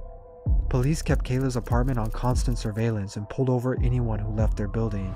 TAY spent most of his time online, tweeting out things like this, asking his friends to come over and record since he was on house arrest. Releasing only a few songs on SoundCloud at the time, he was saving the rest for something else. The world hadn't really heard of TAY's name yet, but he saw a marketing opportunity where nobody else did. From July of 2016 all the way to March of 2017, almost 8 months, he stayed locked in his room thinking about his next move. The stress was getting to him. Although only 16, he was looking to be charged as an adult. He had no lawyer, no money, and didn't know what was going to happen to him. Then he had an idea. Life crack the phones like a bass. Pop a nigga, then I go out my way. Then I go out my way. I remember TAY's music too. On Sunday, March 26, 2017, late into the night, TAY would post this now infamous tweet saying he was done with house arrest, and social media would spread it around. He called Pimps and the two made a plan. They would both cut their ankle monitors off and make it clear to the world that this was all a game to them, and if police wanted them, they were going to have to play hide and seek. They needed to get out of town, and their first stop would be 3 hours away in San Antonio, where they laid low for a few weeks. TAY had no regard for being wanted. He was spotted by fans at malls or even ordering food at local spots. Pimps had been messaging a photographer for a few days named Mark Salvador who lived around the San Antonio area, and they were planning to meet up to take pictures. But in reality, TAY and Pimps needed money, and they planned to rob an innocent man of his camera equipment. They planned to meet around 5 p.m. near an empty parking garage. Mark would show up and hop into the car to smoke, and when he got inside, they would take everything he had and then forcefully kick him out of the vehicle. But when this went down, things didn't go according to plan, again. Dang. Mark began yelling as loud as he could for help, and he ran toward the street. They sped up after him, trying to run him over, but he landed on the hood and held on as they drove off. They had to pull into a Chick-fil-A parking lot nearby to get him off. When the car stopped, Mark got up, stomped on the windshield as hard as he could, breaking it. This agitated TAY, and he allegedly leaned out the window and shot him, flinging his body onto the ground and leaving him there to die, unknowing that this was all captured by nearby surveillance. Now only one thing matters. Yeah, they didn't. I mean, I guess it was the heat of them, but you don't think there's going to be a video or some type of camera in a Chick-fil-A parking lot? That must have been wild. Mattered to TAY and Pimps. They had the camera equipment and a little bit of money to get to their next stop, but they needed to stop by home in Arlington first.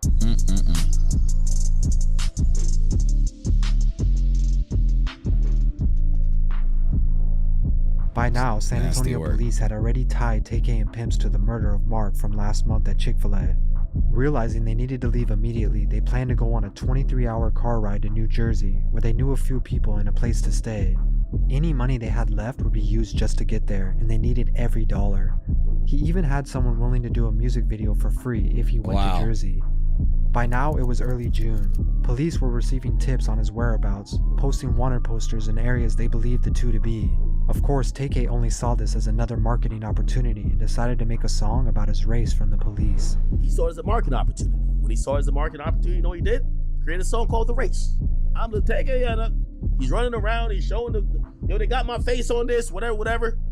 Poked fun at the whole process of people actually looking for him. It was perfect timing, and to make it better, he wanted to release the song on his birthday. Those following his SoundCloud and Twitter were the first to hear the song, but there was no video just yet. TAY, along with the help of a cameraman, would film the music video to The Race the following day, and he didn't charge him a penny for it. It would only take about a day to edit the video, but it was ready whenever TAY was. The two spent their last weeks of freedom hiding and eluding the law in New Jersey. Marshals could tell they were getting close to capturing him, and at this point, it was simply a matter of when. Ah, stop it with the music. Man, they be killing me with this. There we go.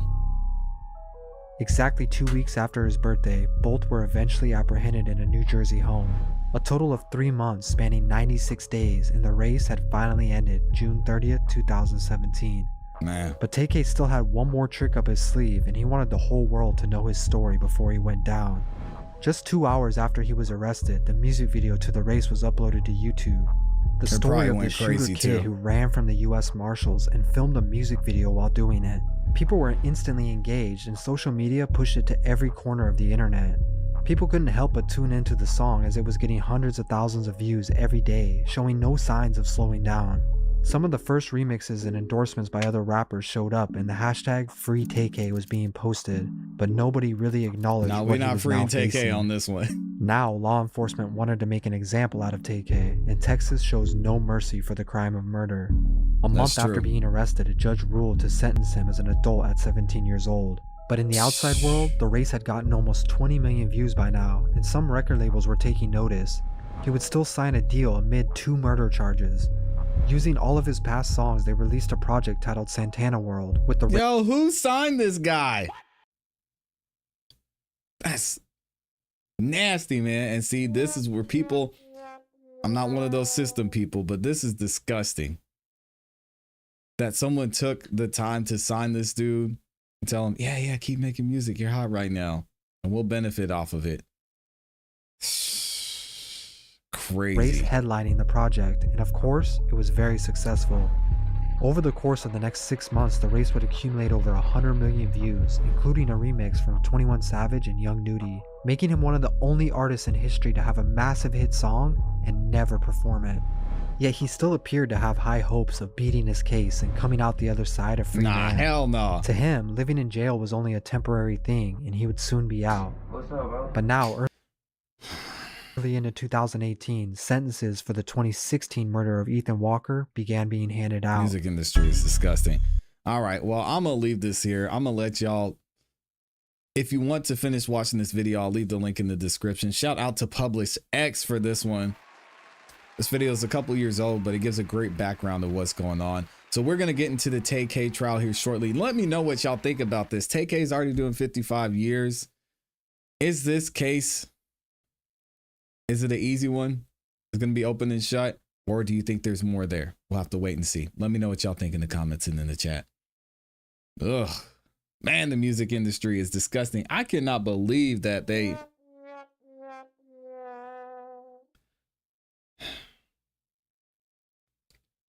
I cannot believe that he got signed to a deal. That's crazy. Shout out to Kara in here. Kara with the 2 bomb says, thank you, ClassE and Amy. I appreciate you, Kara. Thank you so much for being here and showing some support, as you always do. Thank you so much. Yeah, he got 55 years for the first one. Taco Tuesday said, it's copyright. Some people don't care. The good ones like ClassE do care. Yeah, I always give respect to the content creators. Yeah, I'm not gonna be up in here just taking somebody's stuff. Parental advisory label when he needs a parent. Was that the name of the label for real? I don't even want to look this up. Man.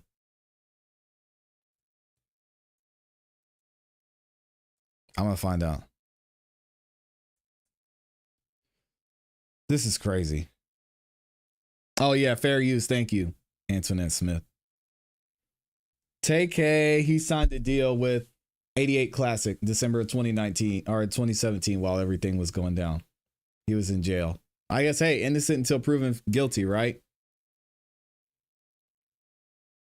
Reporters indicate that the deal was valued between $600,000 and $700,000. A significant portion of these funds was allocated to legal expenses related to TAY's criminal charge, and they lost. Bad.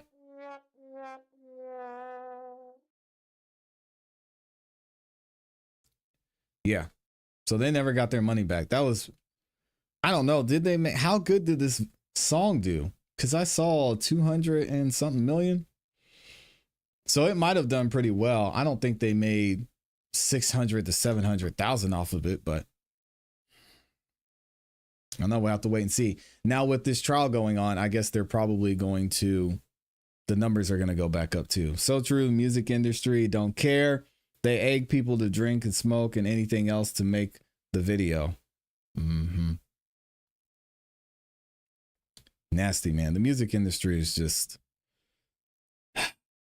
it's tough. All right. So what we're going to do is, that trial has not started yet. So Judge Stephanie Boyd, the one who's going to be presiding over this TAY trial, actually has her own YouTube channel. So what we're going to do is we're actually going to take a little bit of a detour and let's see what Judge Boyd has going on. So she's going to get through the rest of her docket here. First violation that the state read, how do you plead? True or All right, not give true? me 1 second, y'all. Not true? Okay. State, you may proceed. Yes, Your Honor. Violation condition number 2. Actually, let me rewind it. Second day of July 2024, in Bexar County, Texas, the defendant, Concia Danae Roper, did then and there. Here we go. So we can get the full story. We got Miss Roper up here.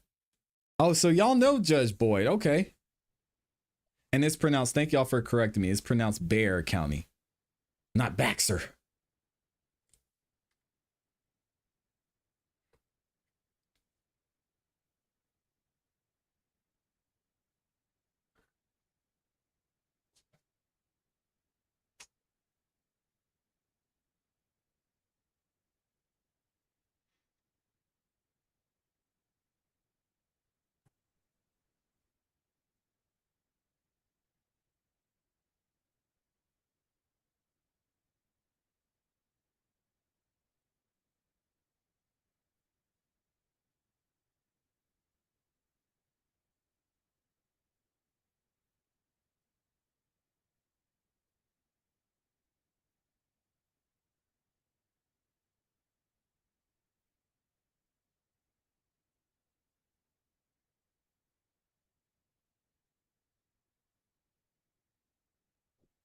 Just 1 second. Sorry. Are you able to hear us now? All right. So just so the people on Zoom, I just read to her the motion to enter adjudication of guilt and revoke community supervision form, and she said that she is the person who has been placed on deferred adjudication in cause number 2022 CR 2353, and state you're reading the allegations that you're proceeding on. Yes, Your Honor. Okay, you may proceed. Violation condition number 2. On or about the 9th day of August 2024, in Bexar County, Texas, the defendant, Concia Danae Roper, did then and there fail to submit to drug testing as directed by the court officer, supervision officer, and or duly authorized agent of the court in violation of condition number 2. How do you plead to that? True or not true? Fail to submit. Yes. Guess true. Well, I mean, if you told me that you didn't do any of these things, right? No, ma'am. Well, then you need to plead not true. Yes, ma'am. all right. So with regards to that first violation that the state read, how do you plead? True or not true? Not true? Okay. State, you may proceed. Yes, Your Honor. Violation condition number 2. On or about the 22nd day of July 2024, In Bear County, Texas, the defendant, Concia Danae Roper, did then and there submit an invalid sample for drug testing, and that the sample submitted was diluted in violation of condition number 2. How do you plead to that? True or She not tried to true? fake her drug test. Dang, girl. Not true. Okay, you may proceed. On about the 10th day of July, 2024, in Bear County, Texas, the defendant, Concia Danae Roper, did in there fail to submit to drug testing as directed by the court officer, supervision officer, and or a duly authorized agent of the court in violation of condition number 2.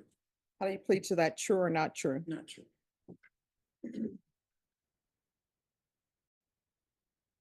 Next, Your Honor, violation condition number 2, on about the 30th day of April, 2024. Who peed in the cup for Miss Roper? Texas, the defendant, Who did it?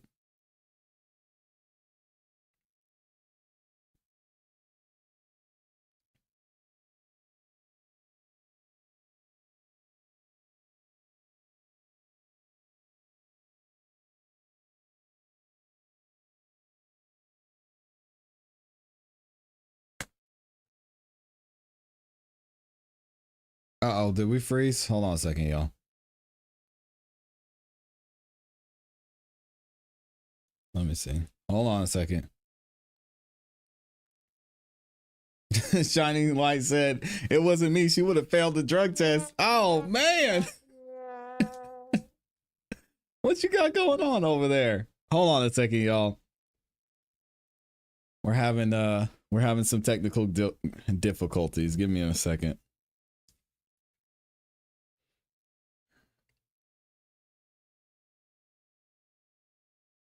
Just bear with me.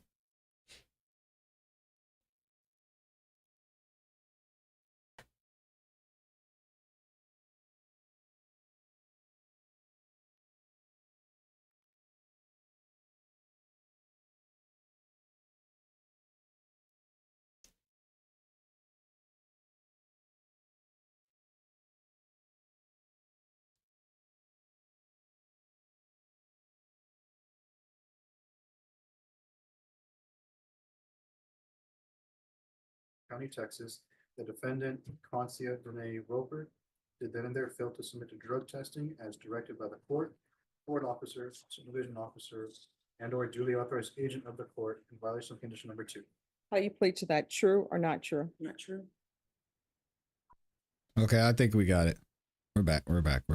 Yes, next, Your Honor, on about the 17th day of April, 2024, in Bear County, Texas, the defendant, Concia Danae Roper, did then and there fail to submit to drug testing as directed by the court. I gotta court figure out officer, one more thing. Supervision officer, and or duly authorized agent of the court in violation of condition number 2. How do you plead to that? True or not true? Not true. Next, on about the 27th day of March, 2024, in Bear County, Texas, the defendant, Concia Danae Roper, did then and there fail to submit to drug testing as directed by the court officer, supervision officer, and or duly authorized agent of the court in violation of condition number 2. How do you plead to that? True or not true? True. On or about the 13th day of March, 2024, in Bear County, Texas, the defendant, Concia Danae Roper, did then and there fail to submit to drug testing as directed by the court officer, supervision officer, and or a duly authorized agent of the court in violation of condition number 2. How do you plead to that? Not true. She said, not true. Girl, if you don't stop. On about the 8th day of March, 2024. Come on now. She's just trying to keep her job. The defendant, Concia Danae Roper. This is interesting. Then and there failed to submit to drug testing as directed by the court officer, supervision officer, and or a duly authorized agent of the court in violation of condition number 2. How do you plead to that?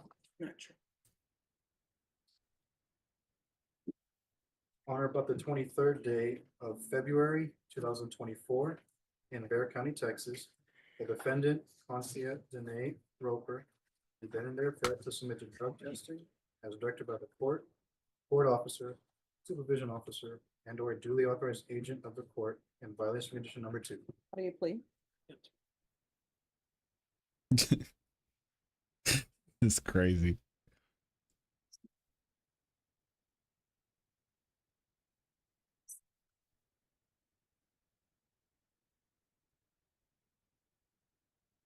Your Honor, move Ashley Jones for the record. Moving on to the first amended motion to revoke probation. We only have one violation. All right.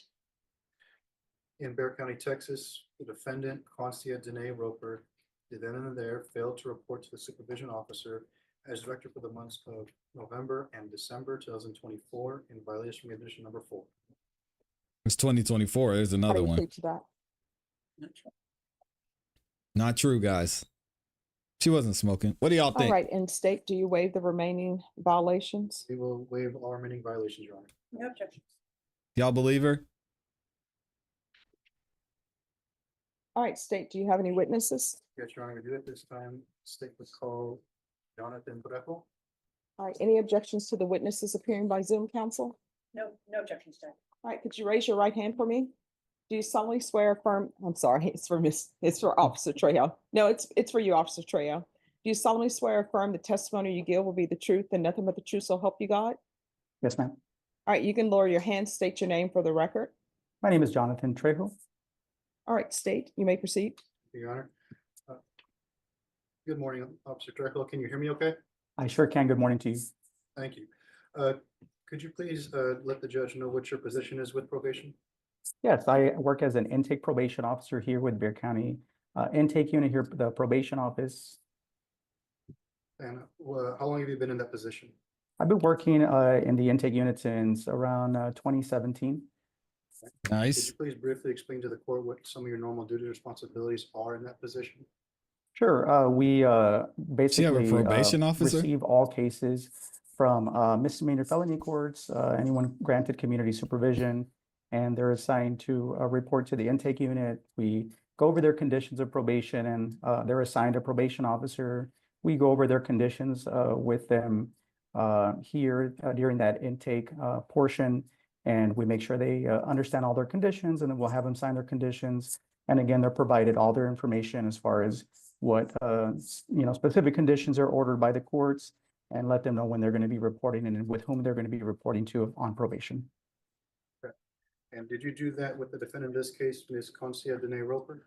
That is correct. Did you have contact with her on June 9, 2022? Correct. She reported she logged in here on Zoom, and we did an orientation over Zoom. Nice. Can you briefly describe the orientation that you had with the defendant on that? Yeah, so there's a portion where we review their standard conditions, which is approximately the first 13, 14 conditions of probation. So that's usually done in a group setting with anyone granted community supervision. They'll be write out those conditions, and then we'll meet with them. There's several intake officers here within the units.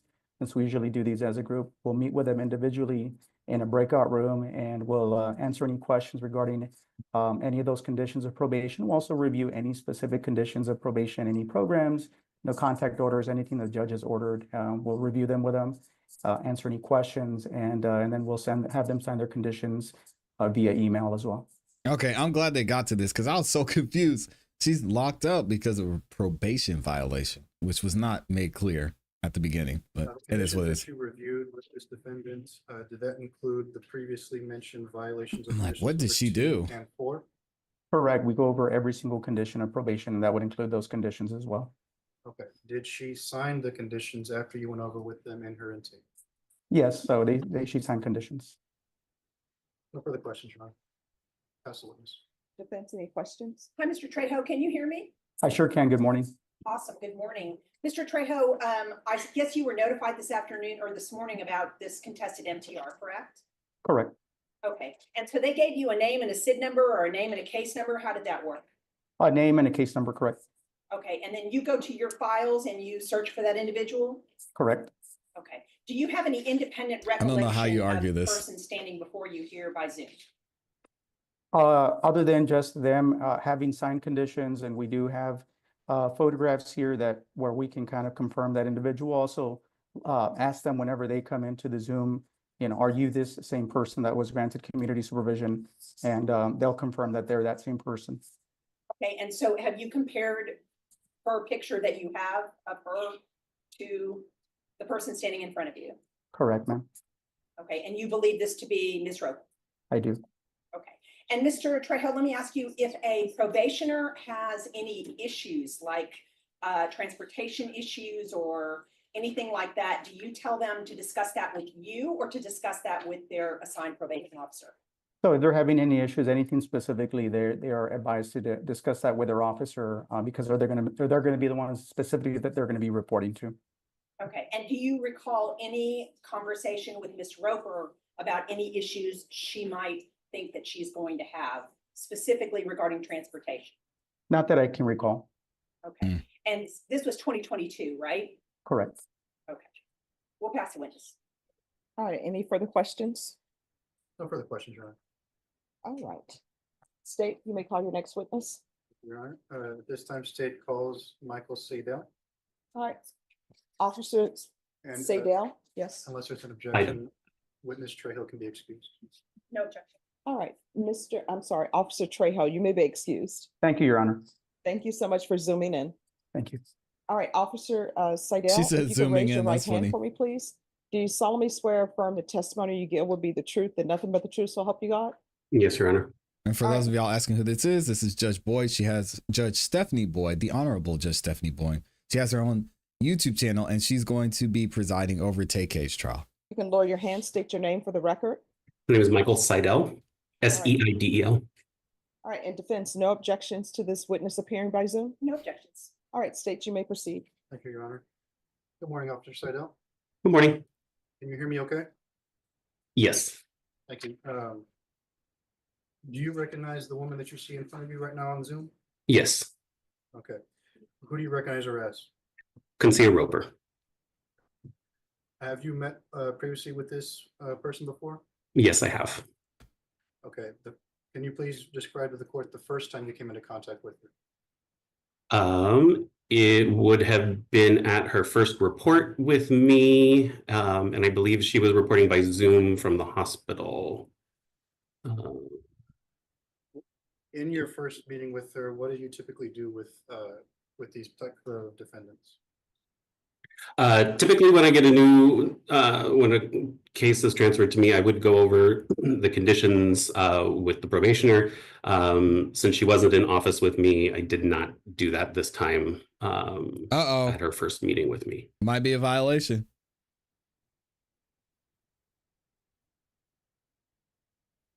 Now, We might have to directed watch some of these judges submit more to often. A drug test on or about August 9, 2024. Yes. Did she do so? She did not. How did she know that she was supposed to do so? At the virtual office visit on August 7th, we both agreed that she would submit a drug test by the 9th of that month. Stephen A. Smith said it best. Stay off the weed. I'm sorry? Did you ever provide any proof to that? But I'm not. I would. The question is, did she ever provide any proof to you that she reported on August 9th, 2024? For the drug test? No. Okay. Was she required to then, previously to that date, submit to a drug test on the 10th day of July, 2024? Yes. Did she submit on that day? She did not. Did she know she was supposed to? Come on. Yes, because she said that she would submit a drug test after the office visit that day.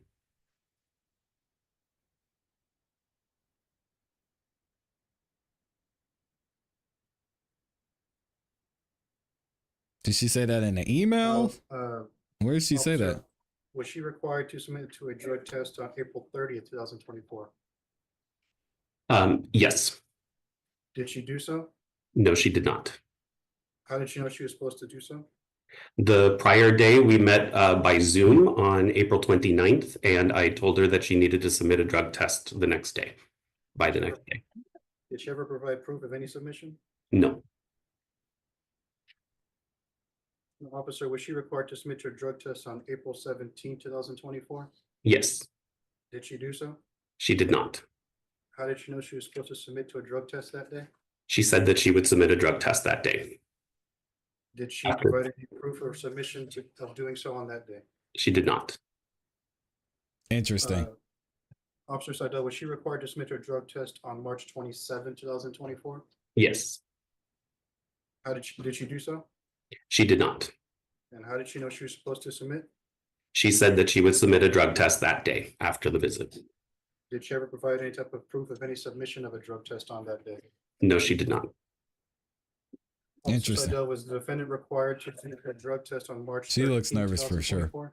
Yes, Did she do so? she did not. And how did she know she was supposed to submit that day? On that day, at our office visit, she said that she would submit that day. Also, what was she at doing? the January 18th office visit, due to her past failures to submit, I had instructed her to submit weekly drug tests through her first report in February. And then when that came, we agreed again for weekly ones because she was not successful at that through to March. Lord. Now, on March 8th and February 23rd, 2024, was the defendant required to submit to drug testing on those 2 days? Yes, Did she do so on those days? she did not. I wonder what she's on probation for. Probably drugs. After January 2024, did you discuss Peace. with the defendant her failures to submit? Yes. What was that discussion? Several times in several visits along the way, reminding her of her drug testing, compliance. Is that presumed condition number 2 of her probation conditions? Yes.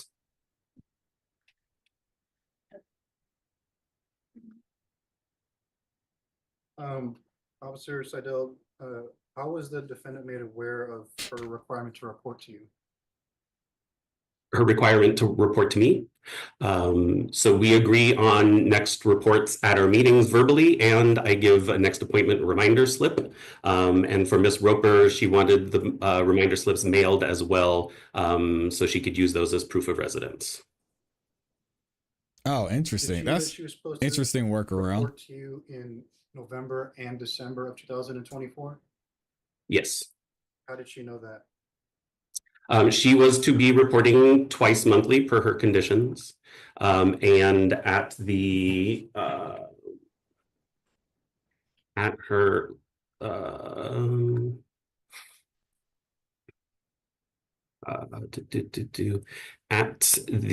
at her November 10th, at her October 10th report, we scheduled for October 24th, November 7th, and November 21st. And the next appointment reminder slip was given to her and it was mailed. After she failed to report to you for November and December of 2024, did you try and get a hold of her? Yes.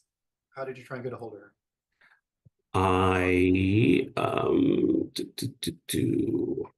She failed to report the first one in November, and I texted her that I was changing the second report to be in person rather than Zoom, and to take care of the warrant before that report, before she came in for that report.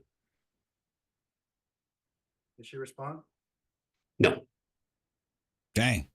I wonder if Judge Boyd is going to take a lunch. For that due diligence, I did not, because the warrant was already active.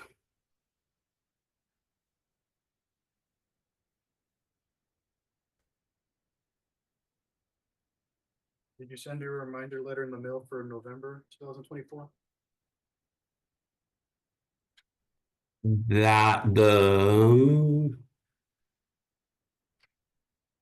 She would have gotten the reminder slip from October in the mail, and that would have been it as far as physical reminders.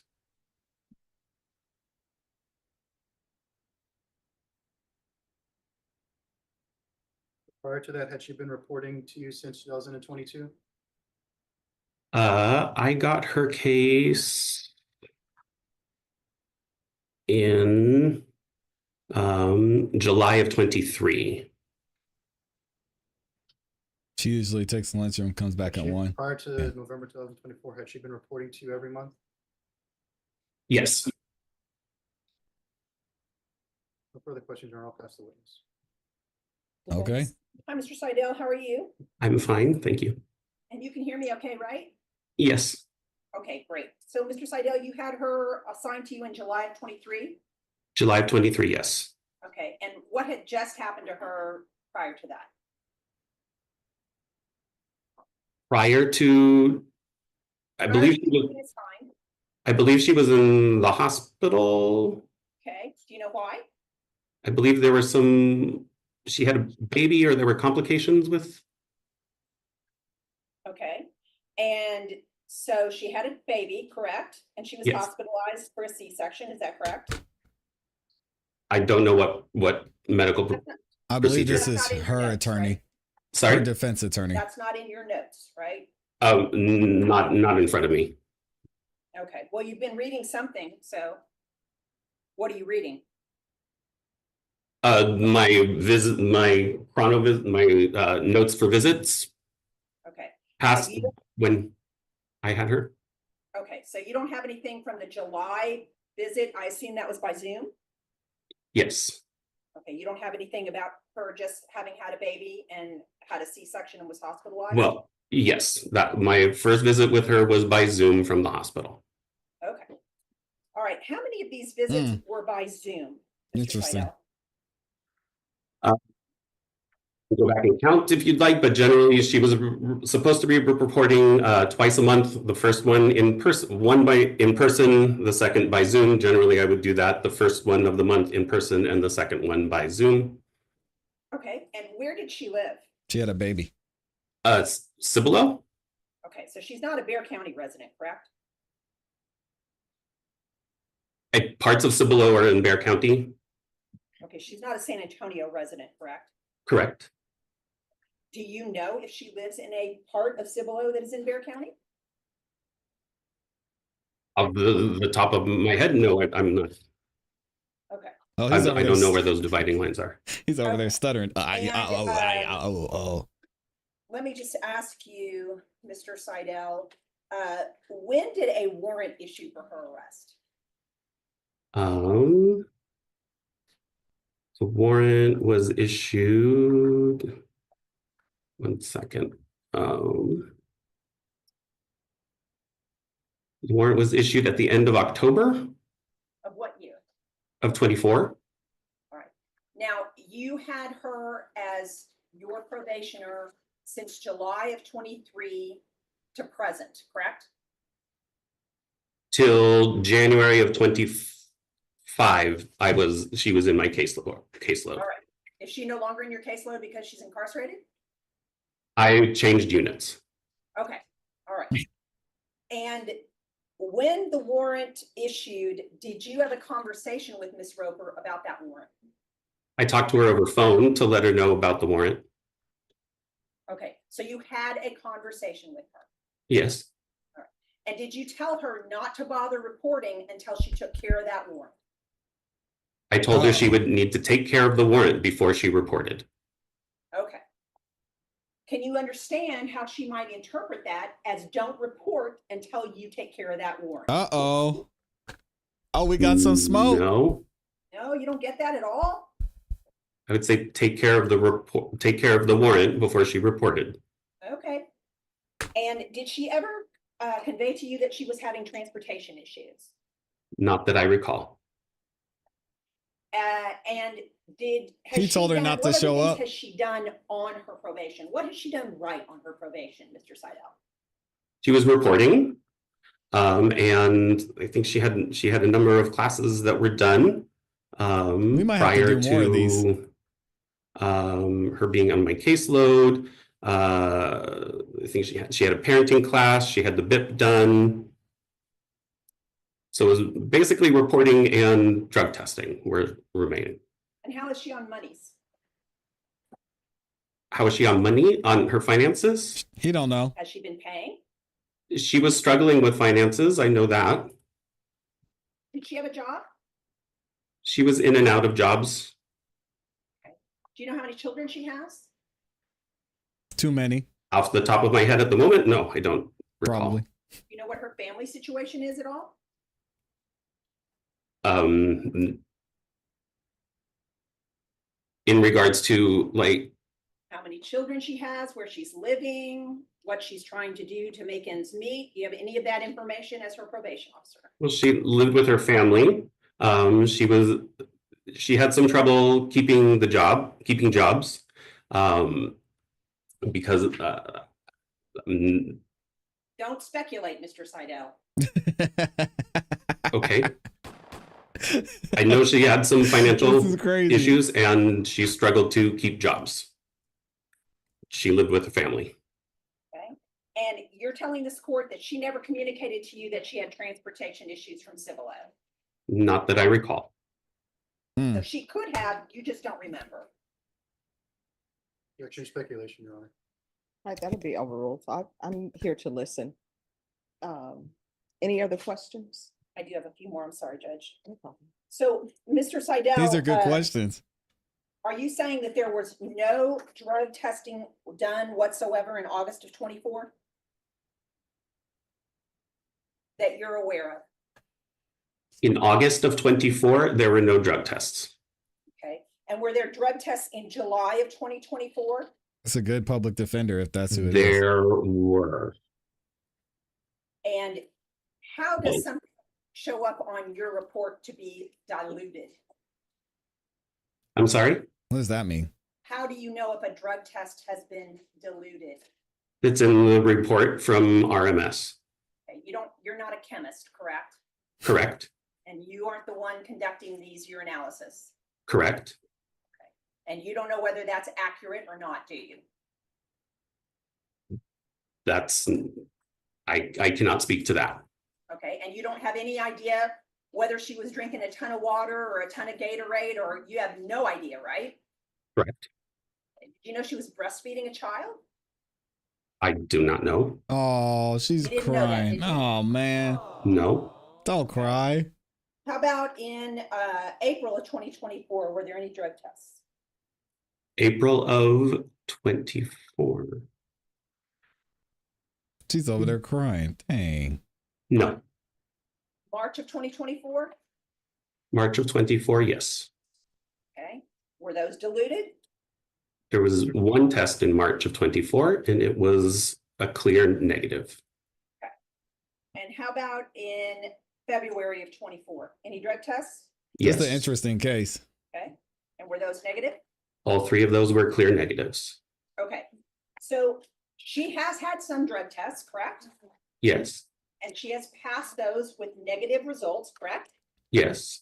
She's current, or Amy. somewhat current on her finances. Would that be accurate?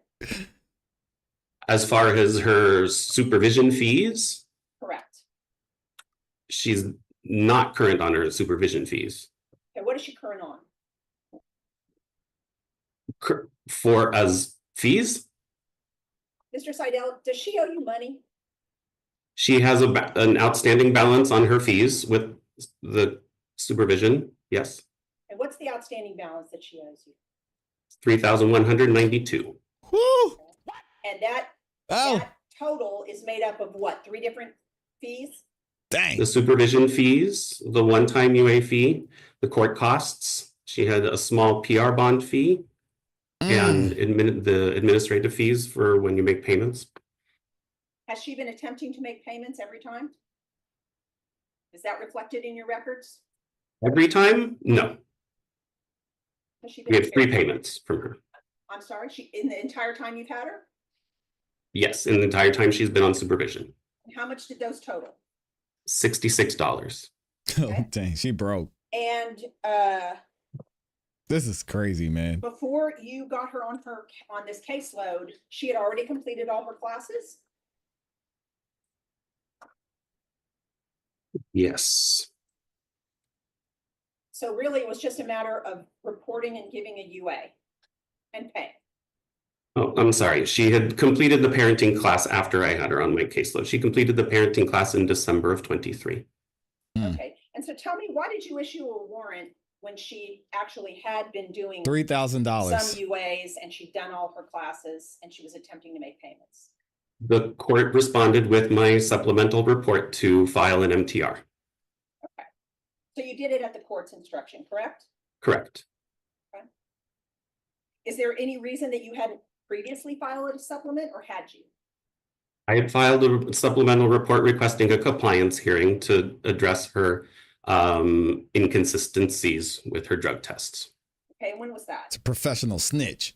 Why are you snitching, Michael? Come on. I sent that supplemental report at the beginning of October. She just had a baby. 24, Leave her alone. He's a boy. Of 24, yes.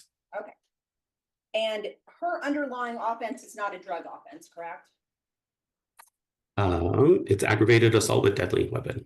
Oh, there it is. Oh, man. There it is. Aggravated assault with a deadly weapon. Oh, man. All right, well. Okay. What can you do? Her underlying offense is not a drug offense, correct? I was wrong. I thought it was drugs. It's aggravated assault with deadly weapon. Her offense, her underlying offense is not a drug offense, is it, Mr. Seidel? It's not a drug offense.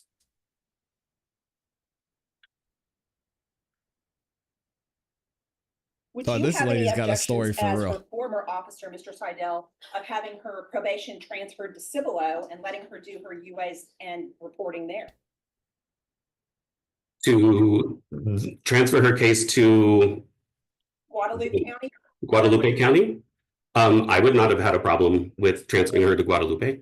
We'll pass the witness, Judge. Thank you. A few questions, Your Honor. Officer Tell it to Seidel, that attorney. Great defendant's question. Responsibility to submit to drug testing, was that in Bear County? Yes. And her responsibility to report to you, was that to be done in Bear County? Yes. I want to know about the initial So charge, all the too. I see y'all. violations on this defendant occurred in Bear County, Texas, correct? Correct. In your training and experience, officer, is it possible for a defendant to begin well on probation and then struggle later on if they have a drug problem? Yes. What? Now, last question is,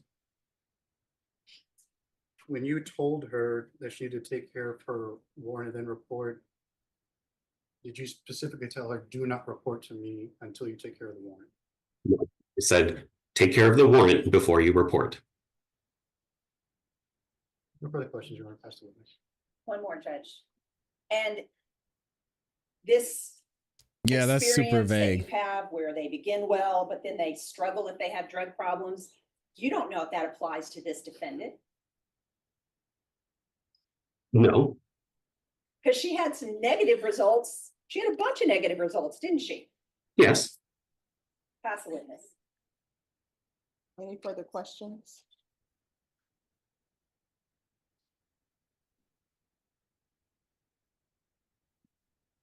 Nothing from me, I'm sorry. That's what you were asking me. I'm asking in general. Any other questions? Yes, Your Honor, just one moment, I'm sorry.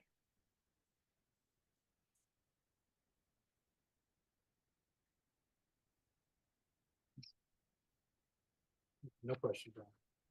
All right, is this witness excused? He is excused by the state. No objections from defense. What do y'all think the judge is thank going to you. say? The court will hear argument. Actually, if I can call Ms. Roper as a witness. All right, can you raise your right hand? Do you solemnly swear affirm the testimony you give will be the truth and nothing but the truth, so help you God? Yes, ma'am. All right, you can lower your hand, state your name for the record. Quincy Danae Roper, All right, defense. Ms. Roper, how old are you? 32, How long have you been on probation? 32. Dang. since 2022, All right, and where do you live? Cibolo, And do you live in the Bear County section of Cibolo or the Guadalupe County section of Cibolo? Dang. Guadalupe. All right. And who do you live with? My mother and my father, And who else? my 3 children. Okay, when was your last baby born? July 18th, 2023. He was 7 pounds, 13 ounces. He was 7 pounds, 13 ounces. Okay. And did you have him by C-section? Yes, ma'am. Okay. That's a Did good they- sized baby. C-section. Okay. And did they have to give you some medication for that? Yes, ma'am. Okay. And you continued on probation, correct? Is that a yes? Yes, ma'am. All right. And do you agree with Mr. Seidel that you got him in July as a new probation officer of 2023? Yes, ma'am. Okay. Did you have any problems with Mr. Seidel? No, we had no issues. I had no issues with him as my probation officer. I felt like he just did his job the way he was supposed to. I still don't have a problem with Mr. Seidel because there was times that I needed to submit a drug test. It was just at the time I was having trouble with transportation, but here lately I've been doing so well. My parents helped me with some transportation Okay. so I can get my children back and forth to school and go to work. Okay, so let me just ask you, where are you working? I work for Bill Miller's off of 3009. All right, and how many hours a week do you work? 40 hours. I get Sundays and Mondays off to take care of what I need to take care of for my children. Okay, and how long have you had that? I've had this job a little over 6 months. All right. And did you get a tax return this year? Yes, ma'am. And what were your intentions with your tax return? So I could pay off my probation. Okay. And you heard the testimony from the two That's tough. officers, correct? Is that a yes? Yes, ma'am. Okay. And they have detailed several dates that you did not submit to drug testing. Yes, ma'am. Okay, and the court's gonna want an explanation for that. Do you have an explanation? I do. Okay. All right, let's hear it. Why? Sometimes I didn't have any transportation. It was hard to get back and forth. Or the people like my parents, they would help me get to report, and then I would have to report afterwards to take a drug test. But sometimes the wait would be for so long, and my dad or my mom would have to get back to work. They would just tell me I needed to take it another time. But by no means, ma'am, do I have a drug problem. At the moment, if you can say I have any type of problem, it's PTSD and postpartum depression. That is really about it. All right. That's tough. Did Mr. Seidel accurately report to the court when he told you that you had a warrant and do not report to him until you take care of that warrant? Yes, ma'am. Right. Is that why you did not report in November and Yes, December? ma'am, because up to that point, I reported every month. I made sure I was on Zoom 10 minutes early before reporting, and I was always 20 minutes early to do a report. I always made time to go report and do what I needed to do. The only problems and issues Just sometimes boys that I would like, have girl, would stop be with crying. the finances of either paying for the drug test or the wait time would be so outstanding that my parents and it would have to go, and we live all the way in Just one Simla. second. Yes. State, what are you all gonna be requesting with regards to this? We're just requesting probation's recommendation, Your Honor. Just to Static. prepare custody for Saturday. All right, so here's the thing. Saturday's not gonna work because she has 2 cases that are open. They're Dang. not gonna transfer her as long as those. She new got some cases more are open. cases? And let me just explain to everybody, the reason why she has to report to Bear County is because she's been moving around, because she's asked for different transfers. And that's why in my orders, I put that she's not to transfer to any other county without the court's permission. It's because she's been moving around. And her reporting in Bear County is what she agreed to because she wasn't doing well on probation. That's why I had the 2 times reporting so she could do the UAs, because this isn't the first time the court has problems with her either missing UAs or doing UAs that are dilute. So the only question that becomes probation, do you want revocation? All right, so probation doesn't want revocation. And I can tell you right now, I'm finding violation of conditions 2 from August 9th, 2024 true. Dang. The number 2 from July 22nd, 2024. I don't remember hearing any testimony about that one. I'm finding that not true. 2 from July 10th, 2024. April 30th, 2024. April 17th, 2024. March 27th, 2024. March 13th, 2024. March 8th, 2024, and February 23rd, 2024. I'm finding that true.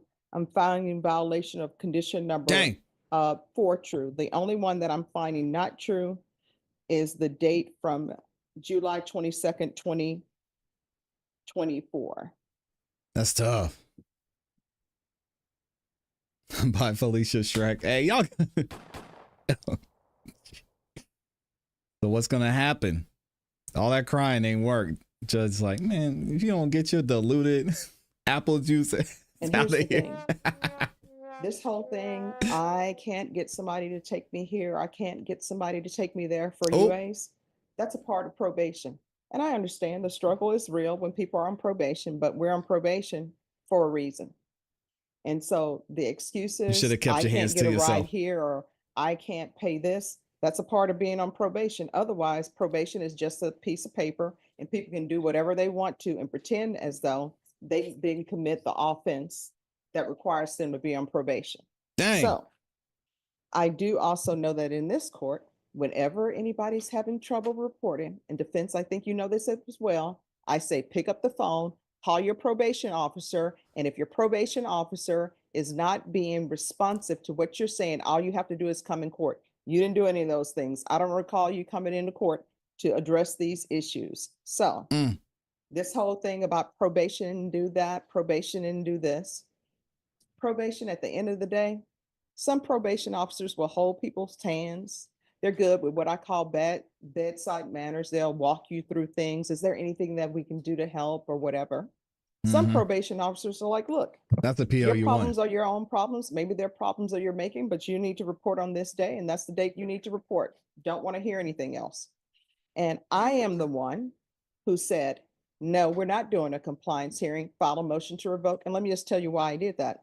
Because I've had compliance hearings with you before, where we've addressed these same issues. And sometimes you have to get people's attention in a different way when you have them in the free world and they're still not abiding by the rules, even though you tell them over and over, this is the final compliance hearing. You need to do A, B, C, and D. So that wasn't getting your attention, but I think I have your attention now. And this case, you're looking at 20 years in the prison. And I found these violations true. State can recommend whatever they want to. They can even come up with an agreement with your attorney to continue you, but I don't have to. I can still revoke you. You know why? Because your contract is not with the state, it's not with your attorney, it's with the court. Do you understand? We do. All right. 20 Both years. parties.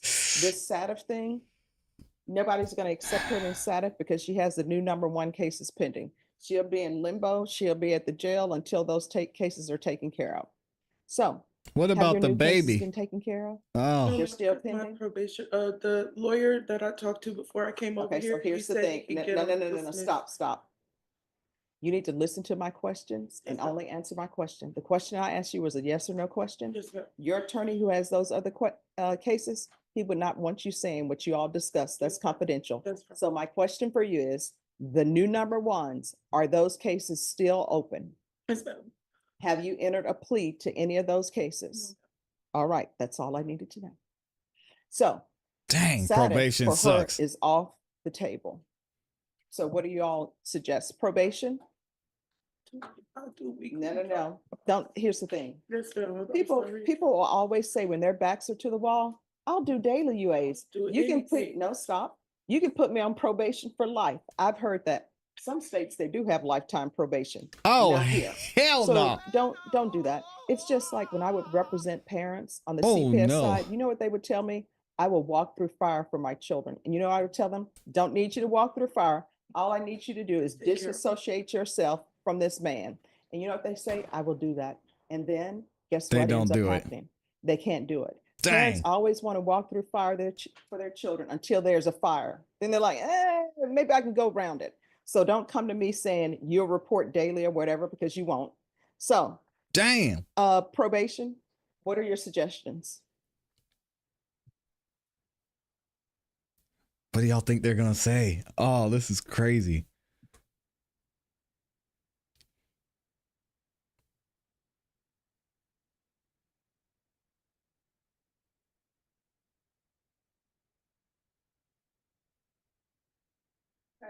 Yes. 20 years this lady's looking at Does she need an updated TAP evaluation? because of assault.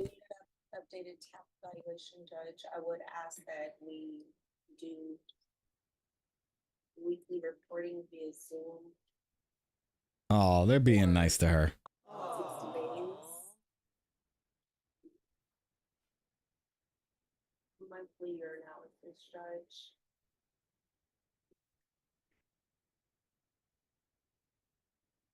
reinstate field visits. Oh, like she's in Guadalupe County now, so not do that.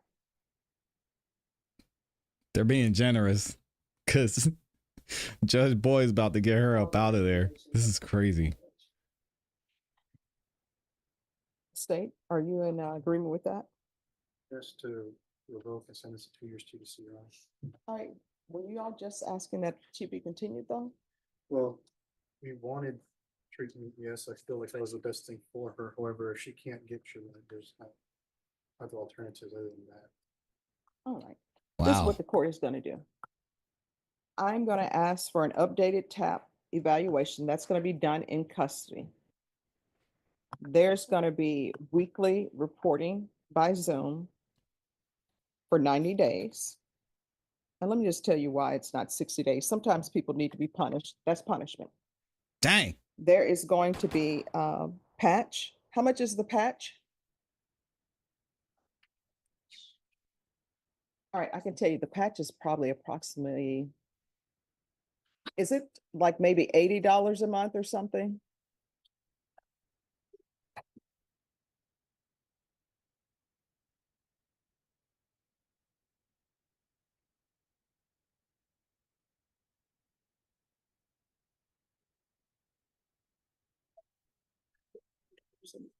So here's the thing, you can either do the patch or either you're going to have to come in for testing. The choice is yours. So it's either patch until further notice, or there is going to be bi-monthly testing. I'd rather the patch because I don't want to have to make no excuses. I can't make it in here to take a test. All right, so Ms. Abrams, it's going to be the patch until further notice. And you are not to remove that patch. Once that patch is placed on you, you're going to have to report back to have that patch removed. Do you understand? Yes, ma'am. And I'm going to want 90 sober meetings in 90 Interesting. days. You don't care what county she does those in, do you? No. She got lucky. I And thought she probation, was is out there of there. anything else?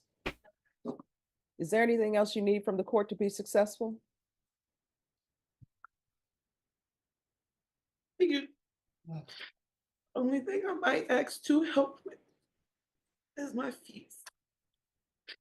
I'm not concerned about fees at the moment. The only thing I'm concerned about is the updated TAP evaluation, weekly reporting by Zoom. She said, I don't care about that. For 90 days. Dang, Judge Patch until Boyd. further notice, and 90 sober meetings in 90 days. Yes, Ms. Abrams? She said, I don't care. This is crazy. I can't believe we haven't done this. We haven't done this yet. That if the TAP is going to be more than a week and a half, 2 weeks, that we consider the TAP outside of custody. Yes. All right. Is there anything else from either side? State Trump. Nothing from the defense, Your Honor. All right, thank you. Do better. I swear I will. Okay. Thank you for not taking me from my children. There it is. Look at Judge Boyd, man. Woo! So this is interesting to watch this. Oh, I did not mean to rewind back that far. It's interesting to watch this and see how she manages her trial. A lot of y'all are saying you've watched this before. Yo, Judge Boyd is not playing around. I think we've got, from what I'm hearing, it looks like we're going to start TAY around 2.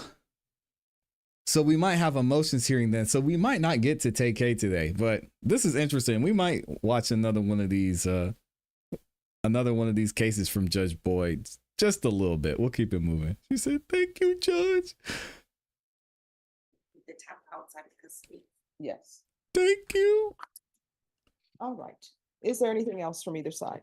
Yeah, y'all let me know some of your favorite YouTube All right, judges. thank you. I never thought YouTube judges would be a term, but Do here better. I swear I will. Okay. she's looking at. Take me from my children. Thank you. All right. It's simple, man. Don't do drugs and show up when you're supposed to show up. Who's here on Espinoza?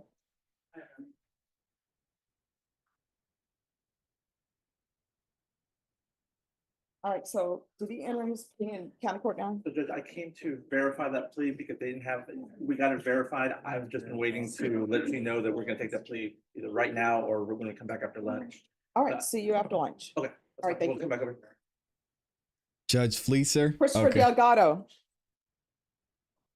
That's a crazy judge name. The bow All right, tie we- judge. Mr. Delgado, we're gonna bring you back this afternoon. We're gonna have somebody from MAC come to speak to you. Juan Flores. Juan. Yes, come forward. Judge Simpson. Judge Frazier. And Judge on Boyd. McIntyre, can I see you all?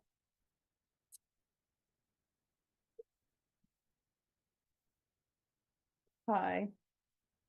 Good morning. So on the motion to suppress, are you all just going on the motion itself? Or are you calling witnesses? Your Honor, the motion has essentially two arguments. The first is that it fails to state probable cause in the four corners. All right, so do y'all have a copy of any objection to the court reviewing the warrant? Because I haven't seen No, it. no, we'd be happy for you to do that.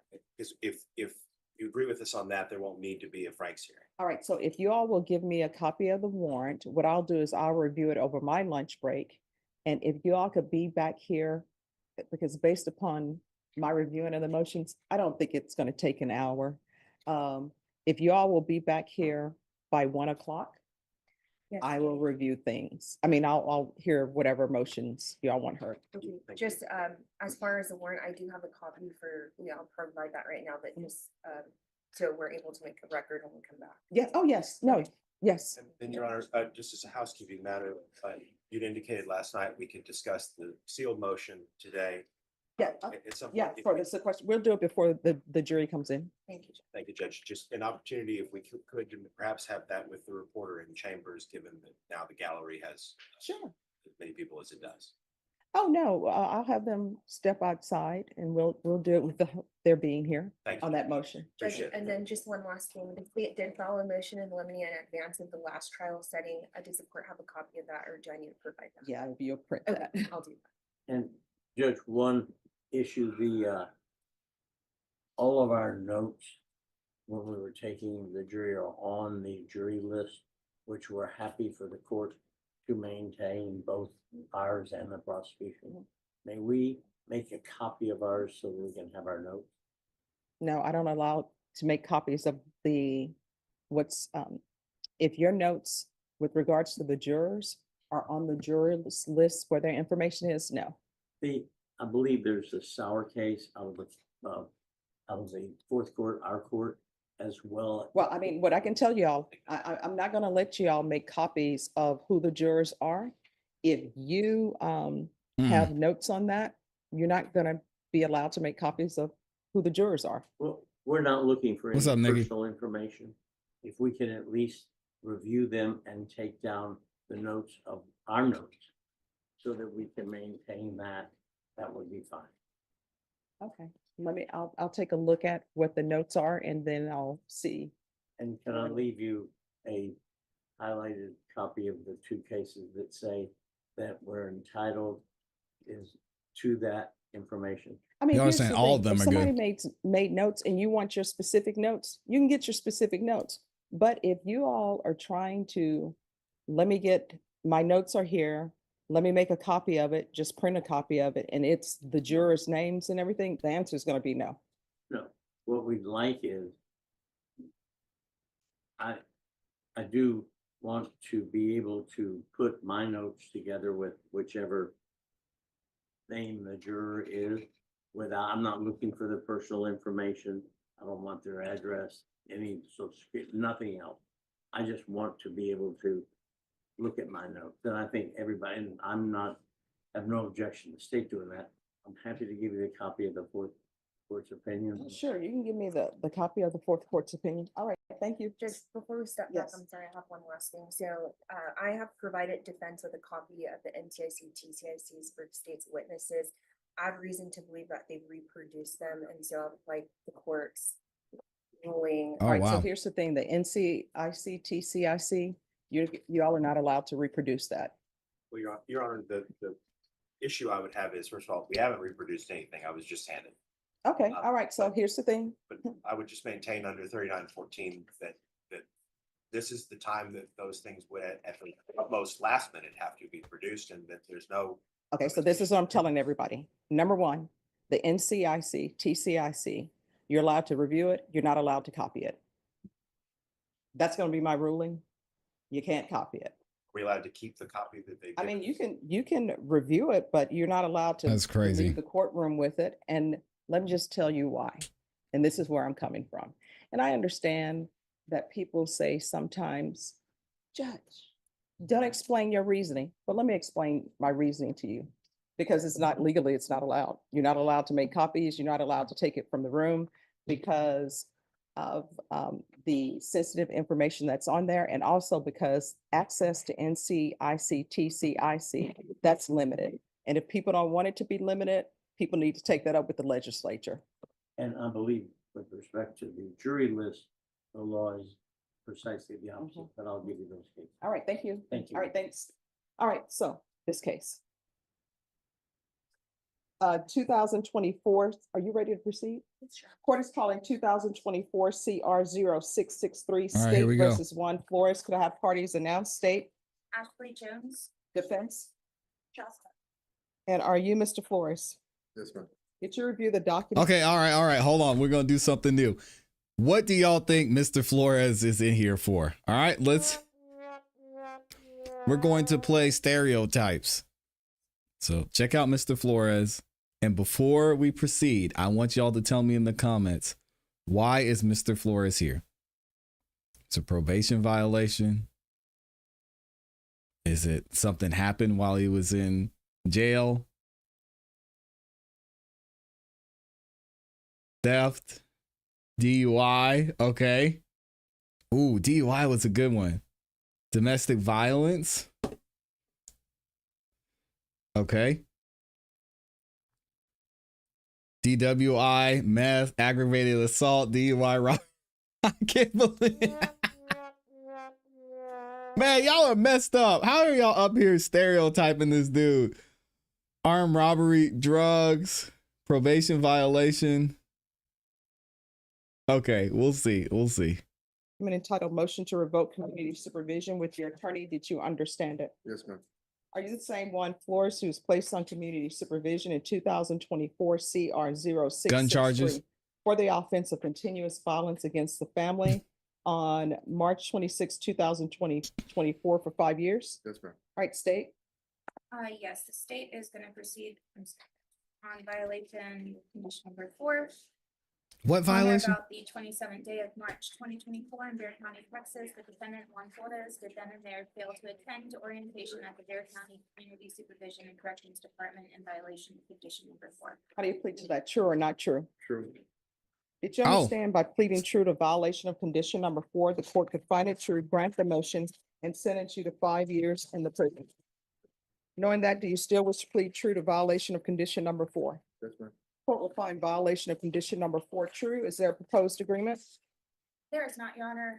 The state would recommend that the court sentence the defendant to 4 years in the Texas Department of Corrections. Dang! It appears he had no intention of complying with this probation since once he was released from jail, he absconded. And I believe defense will argue proceeding differently. All right, defense. All what are right, your so questions? it looks like it was just a simple probation violation. And now this man's looking at 4 years. Dang. Wow. Judge, probation has an alternative recommendation. They're recommending that he submit to the TAP while he's in custody, and just follow recommendations in the, not the alternative, but assuming that he gets out, it would be intensive supervision. We would ask the court to consider that option. In speaking with my client, obviously I didn't represent him at the onset, Judge, but he has indicated that at that time, once he was placed on probation, I think the court had actually, and I don't know if there's notes, Judge, this is what he's telling me, that at that time the court had given permission. I believe he was bonded out because his dad was very sick, but he was on monitor, and at that time he asked permission to go to the Rosary once his dad passed. This is obviously he lived with his father. So That's once he was tough. bonded out, that was the home he went back to. It was a very different setting. He says he fell into a very deep depression. I understand that various family members were reached out to, sort of indicating the same. He was at this home. He understands that obviously his hands aren't clean on this, Judge. He's just asking for another opportunity. I did indicate that he would have to submit to some of those initial things probably while he was in custody. I've asked the background of those. He's just asking for help from the court, Judge. All right, so I still don't understand why you didn't report. You want to raise your right hand for me? Do you solemnly swear or affirm the testimony want you to. give will be the truth and nothing but the truth, so help you God? You can lower your hand, state your name for the record. Why they got purple handcuffs? Why didn't you report? I mean, that's the least you can do. Basically, the passing of my father I kind of got lost. I was basically lost the whole time. I had nobody to talk to or ask for guidance or nothing. So, I basically went back to a house, to an empty house. so how did you end up coming into custody? Did you turn yourself in? I kind of did and didn't. I was Well, I mean, it's either yes or no.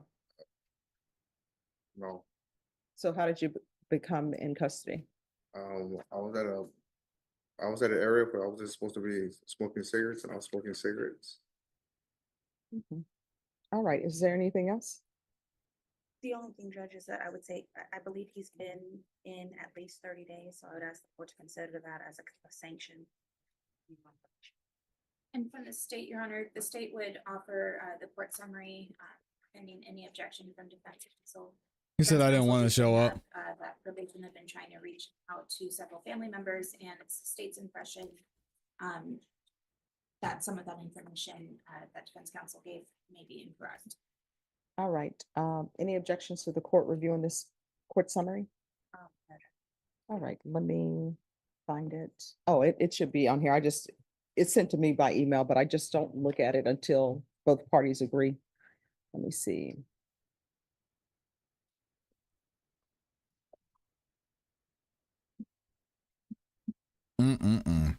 Read it out loud, Judge.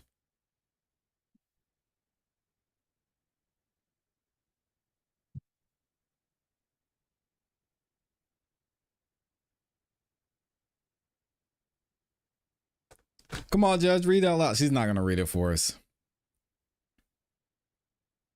Dang. What do y'all think about this one so far, too? All right, is there anything else?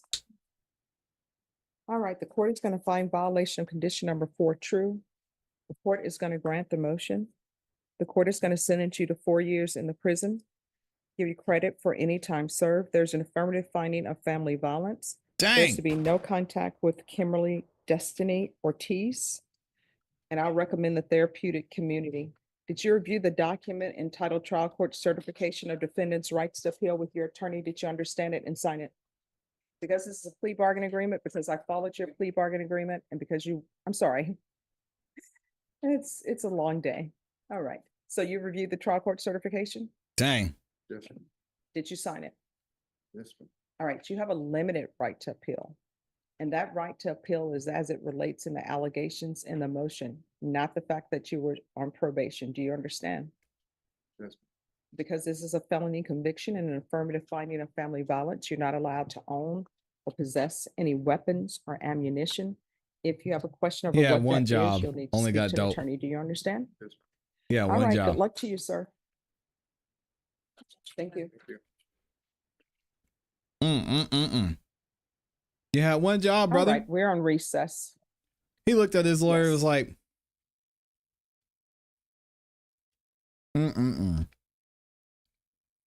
He looked at his lawyer like, you told me. You told me she was nice. Man, I kind of want to go back and watch some more of this, but we're not.